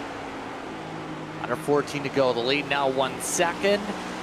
Conklin looking to set away what has now been 214 laps led for the RFK entry. I think for Matthew David Wood, we talked about his situation in terms of the community recently with the shout out, obviously, to the storyline Kirk. I think today would definitely be fitting to be able to get himself a top 3, to be able to bring a light even more so for the 16 car here tonight to keep up in front. Right, very emotional state for that 16 today. I'm sure he'd love to be able to try and go for the win, but you know, Conklin's just very hard to compete with right now. But yeah, top 3 would be pretty dang nice as it is. 16's finished second a few times in this series. But he's sitting right now trying to just defend P2 over Paul Hill, who's right on his tail at any point, trying to wait for him to make a mistake. He's down to the inside. Here we go. Will there be another chance for the spot? Not yet. He'll actually go into the bumper. Look at that. He'll try and poke on the diamond line instead. Try to take away the 16's line. Instead, stay steady with 11 laps to go. Andrew Dyson, of note, has driven himself back to the top 10 outside the picture. Benefield got himself shuffled. Still in a battle with the 71 off screen, also a part of those fights. But Lucas Hoitzma, coming to 10 to go, wants himself to maybe get a podium. He goes to the inside. First car is seen below the blue line all in the last couple laps. He's going to be even with them side by side. I think Hoitzma's got himself a heck of a car right now. But I think eventually he might be able to get by both of these cars. Got a little loose on the bottom, though. Might have to reset. Hill got a better run. Keep in mind, this is allowing Pearson and a couple others to potentially join the fight also. Have to be careful not to lose all the time and burn up the stuff to have the chance of the 16. There's 3 wide. Benefield's going for it. Now Carr to the inside. The Benefield machine. Get it alongside Galata. Your contact with Drool. 71 moves up. Back to the inside for the Conti car. Sorry, Hoitzma got by Paul Hill for P3. He's now moved up to P3, trying to chase down Matthew David Wood. So up a spot for Hoitzma. Robert Miller. He already got a black flag. Pit road entry. He came down pit road here. So something going on with him. He was towards the back of the order. Still fighting hard here. 3 wide again. How about near 4 wide? Oh, man, what a battle right here on their screen. That's Benefield, Galata, Truel, and Dyson all right there. Giglio sitting in tail as the 5th car. So close. Oh, my goodness. 99 just decided, no, I'm running up here. You're one in the wall. He decided that 71's line for him. What was that, about 100% on the focus in that circumstance? I think Joseph Galata was 100% going for that middle line and didn't matter if there's a cart at the quarter panel yet. I merged now. Good luck, everyone else. 6 to go at the line, and Galata needs some big momentum to get back up there. By the way, second is still heating up with Lucas Hoitzma. You mentioned he made the pass for the spot on Hill. He's trying to close up a car length up the road. There it is. Up for the battle with 6 to go. 16 versus 97. Lucas Hoitzma to the flat, to the poke, to the line. Goes back single file down the backstretch. A lot of respect between these two drivers. They sure do like racing against each other. I'm sure they'd like to be doing it for the win, but P2 is what they're going to have to settle for right now. It's 2 seconds and a half up to Conklin, but these two side by side for P2, heading down to get 6 laps to go this time. 5 laps to go, rather. And Lucas just dove it in deep, did a little slide job. 16, will he try to do the under-over move? He sure will, but he loses the preferred lane. See the move again. Send is back. Inside 16, outside 97. Lucas Hoitzma looking to complete the pass. 4 laps to go. Conklin's ran away by 3 seconds, but it's the KCP/black flag entry. Now in second. Galata around the outside of Dyson for position. He's able to get that done. It looks like Galata around the outside, so Dyson falls back. Or does he not? He's trying to dive it into the inside, side by side, still for that position.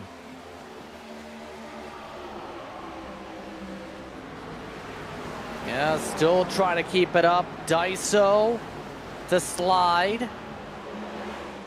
Able to get up in front, but not clear yet. Now does. Coming at 2 laps to go. Here from New Hampshire, the Magic Mile 301. All you can say for Conklin is he's been lights out. There's no other way to put it. No one can compete with his stuff right now. No one. And right now, see, look at Galata. He's trying to be really aggressive for a spot back here. He was battling as high as the top 5, falls down the order to 9th. Tires are screaming, you have to think.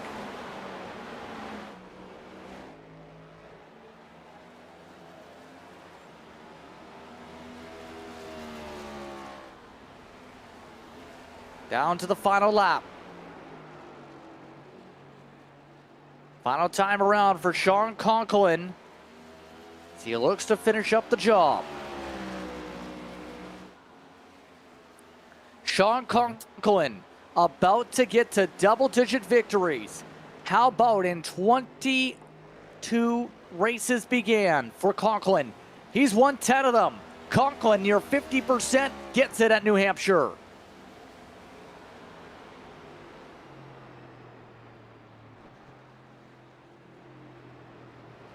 Another dominant day in the office over Hoytsma and Wood. Hill and Pearson in the top 5 here, Kirk. Honestly, one of those races that just really required to have so much patience. And 16 gives them a shot in the back bumper saying good job to the win, real dominant, and they just have a little bit of fun in the cars. Give him some credit. 16 end up getting third place. We'll hear from him soon. Hoytsma P2, we'll hear from him as well. That 17 just stomped the yard. I want folks to understand something. It's not always about how a car is set up. You can have the best set up car out there, but driver makes a big difference, and that 17 just stomped the absolute out of this field. It was dominance. Let's take a look at the race results as Sean Conklin dominates. Hoytsma behind by 3 seconds, 4 seconds back to Matthew David Wood. Paul Hill in 4th, Pearson in top 5, Nicholas Roman in 6th, Benefield, Daiso, Galata, and Trull in amongst the top 10. Makes me want to get gelato. All right, Blake Giglio right there in 11th. 12th is Tyler Hunter. 13th, Bobby Anderson. 14th, William Owens. 15th will be Thomas Kulmacheski. 16th, Dave Hoytsma. Great day for him. Lead lap finish. Happy for them. Got Devin Medeiros right there, 17th. 18th, Ralph Hutchinson falling back. 19th, Stephen Williams. And 20th, Nolan Hodgson. 21st goes down Duggar. Jose Medina down in 22nd. Robert Miller and Casey Graves in the top 24. Zodiac in 25th. Marty, Basin, Delaney, Stone, and O'Brien Jr. Keep in mind, when we're talking about this range, a lot of laps down. Jason S. Taylor, 31st, was 296 down. Didn't make it past 5-6 laps tonight. Let's look top to bottom of the running order. We'll take a quick step aside. We come back. Post-race coverage. You're watching Maconi. Racing isn't easy, but experiencing it is. iRacing puts you in the driver's seat with the industry's leading sim racing game. Drive on laser scan replicas of the greatest racing circuits from around the world. Go head-to-head against other drivers chosen by skill-based matchmaking to ensure competitive racing at every level. Compete across all your favorite series.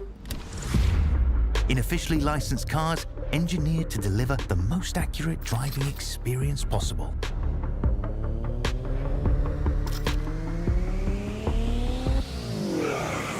Join a race or host your own with players from across the globe. Race against the computer or in a league with friends. Feel the thrill behind the wheel. Visit iRacing.com.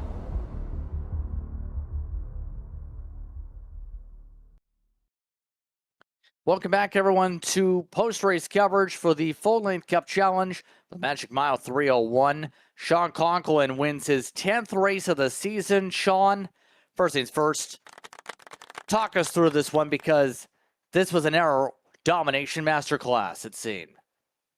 Yeah, I was hoping that it would be so. I really enjoy this track, New Hampshire. I think this is the second year in a row that we've gotten to the league races and we can really just run long and just kind of see what the car has. But no, it was a lot of fun. I had to learn something completely different this year though. The apron on exit was better than the apron on entry, so that was something to adjust to. It took me a little while, but glad to get it dialed in before the race tonight, and we were able to show what we got. How difficult was it to hold on to the car with that transition, though? We've seen you nearly wreck at least 5 times off 4. Yeah, it was really tricky, especially off 4. I don't know why, but there is a sea of marbles down there off of 4 that I tried picking up under yellow as much as I could. I tried running over them, tried weaving over them, but those marbles would not go away. And the exit of 4 was really, really slippery. So it made it really tricky. It would kill my right rear pretty quickly. So I had to try to adapt to that and try to work around it to keep the right rear on it, but also try to go down there as much as I can to keep the pace from it. But yeah, it was an interesting challenge that I fought throughout the throughout throughout stage 2, and yeah, I think we were able to get it dialed in for that last stage and pull away. How do you feel about Daytona already knowing you've essentially secured the regular season title? Daytona, I look to just have fun, I guess. Take a little bit of what I learned from the Coke race and from earlier races at Daytona, and just have fun. We'll see if we can win it, but Super 2, anything can happen. So we'll try to just go have some fun. Any shots you'd like to give here tonight? Yeah, I just want to shout out all the guys, RFK, for taking a chance on me through the entire Coke season so far, and it's really cool to be able to represent them outside of just the Coke series as well, and to get them so many wins in this series between me and Basin. Just been really cool. I want to thank Ryko Performance and all those guys, uh, building their own unique setups over here, and going out there and winning with them. Congratulations on the win tonight, Sean. Thank you. John Conklin coming away on top here tonight. Second spot, Lucas Hoitzma with Kirk. Oh my goodness gracious, Lucas Hoitzman, man, you got P2, bud. Oh, one more spot and you would have had it. I know that win's coming. I feel like I hate talking to you sitting P2. I know that win's on the way. Is there anything you could have done differently? And also talk about that paint scheme you and your team all went with this week. Oh yeah, it's the CC O'Brien's home race, and it seemed like we had a curse with that. I don't know, 4 or 5 of the team cars got wrecked tonight. It was a rough one. I thought I was gonna get it next, but we survived. And I felt like I had really good speed tonight, but that 17 was just in another zip code, as somebody put it. So, hey man, I'll take another best of the rest. I think that's my 7th second place now of the season, which that's yeah. a crazy stat, Christopher Bell type of stuff. But I mean, that's better than getting wrecked every week, I guess. So yeah, I'll take it. Yeah, I was about to say that exact thing. You beat me to it on the Christopher Bell stuff, but my goodness, man, I gotta say, you go out there and we see it week in, week out. You got speed. I know that wind's coming. You just need to be in the right place at the right time. And anybody you want to shout out before we let you go? Yeah, just huge shout out to everybody at Team Conti building this hot rod this week. This thing was quick. I wish I could have used that hot rod last week as well as it should have been at Richmond, but hey, things happen. I screw up the pit strategy usually, so oh well. Everybody over at KCP, Kansas City Pioneers, great organization. Price Chopper, Coca-Cola, and special shout out to my parents and all my family for watching. All right, I appreciate it, Lucas. Thanks for talking with us, and hey, we'll see you next week in Daytona. All right. Yes, sir. I'll see you there. All right, good boy. All right, we'll see you. All right, back to you there, Justin. Third spot tonight, Matthew David Wood getting that one here this evening. Matthew, you had some decent speed at the end of this one. How do you describe your progression here tonight on the way to your 8th top 5 this season? Well, to be honest, I didn't even think we had a top 10 car tonight. I haven't been in the sim for a minute. I haven't been in the sim since actually this time last week, and I got in and basically my first laps tonight, and Rob was like, "Listen, I don't think we got the setup. I don't like the way the car feels. I haven't been able to figure it out." I'm like, "You've got to be kidding me! Just make me hate this place more, huh?" But no, honestly, I had some really good pace a couple times there. I think if we could have got a long run, I think I maybe could have got a solid top 5. Of course, the cautions I think definitely helped me. Of course, the 2 guys wrecking in front of me to help me. Got gifted 2 spots there. But man, like I said, I got out of the sim for a week. I got back in one time, and I mean, it feels like I just did a whole full body workout. I mean, I'm sweating in places I never knew I could. So, just I mean, it was great at the end. Rob got a stage win. He had really good points. Sadly, I mean, he got taken out there. He didn't have a set of left side or right side tires left. He didn't have a set of tires at the end, so that's why he took two. Unfortunately, I mean, even if I mean, I don't know what position he would have got, but unfortunately, he got taken out there. So good points day for both of us. Sucks that happened, but continue on rolling to Daytona. Yeah, that being said, obviously, you came in tonight near a lock. In fact, you were a lock at least. So how relieving is that at least to know you're at least in the chase? There's no chance for you to have the car explode and drop out of the chase. I mean, honestly, I've been doing a lot of stuff with Jack Shack, and the Jack Shack have helped me quite a bit when it comes to super speedway racing. So I'm just going to go out there and just do what I can, go for all the guys that support me, and try to go out there and get us a win. I know you had a lot on your mind in terms of the community side. Talk us through that because, you know, of course, a situation popped up in your community with Clay County, West Virginia that you brought to our attention before tonight that we showed during the broadcast. Yeah, it's you know, I do weather reports, of course, on Snapchat just because it's a little fun to me. And at the end, I always say, drive safe, you'll get there eventually. That's just my thing. It's big on road safety, racing safety, all that. And you never think that it can happen to you. There's people you never think it could happen to until it does happen. And you never really know how you're going to feel in that situation. I knew them, but I didn't know them at the same time. But the fact of it is, it's hard when you have tragedies when they're, you know, even as adults, but these are children. These are, you know, half my age, and I'm still technically, I'm a teen. I'm 17. And I mean, so much has changed since I was their age.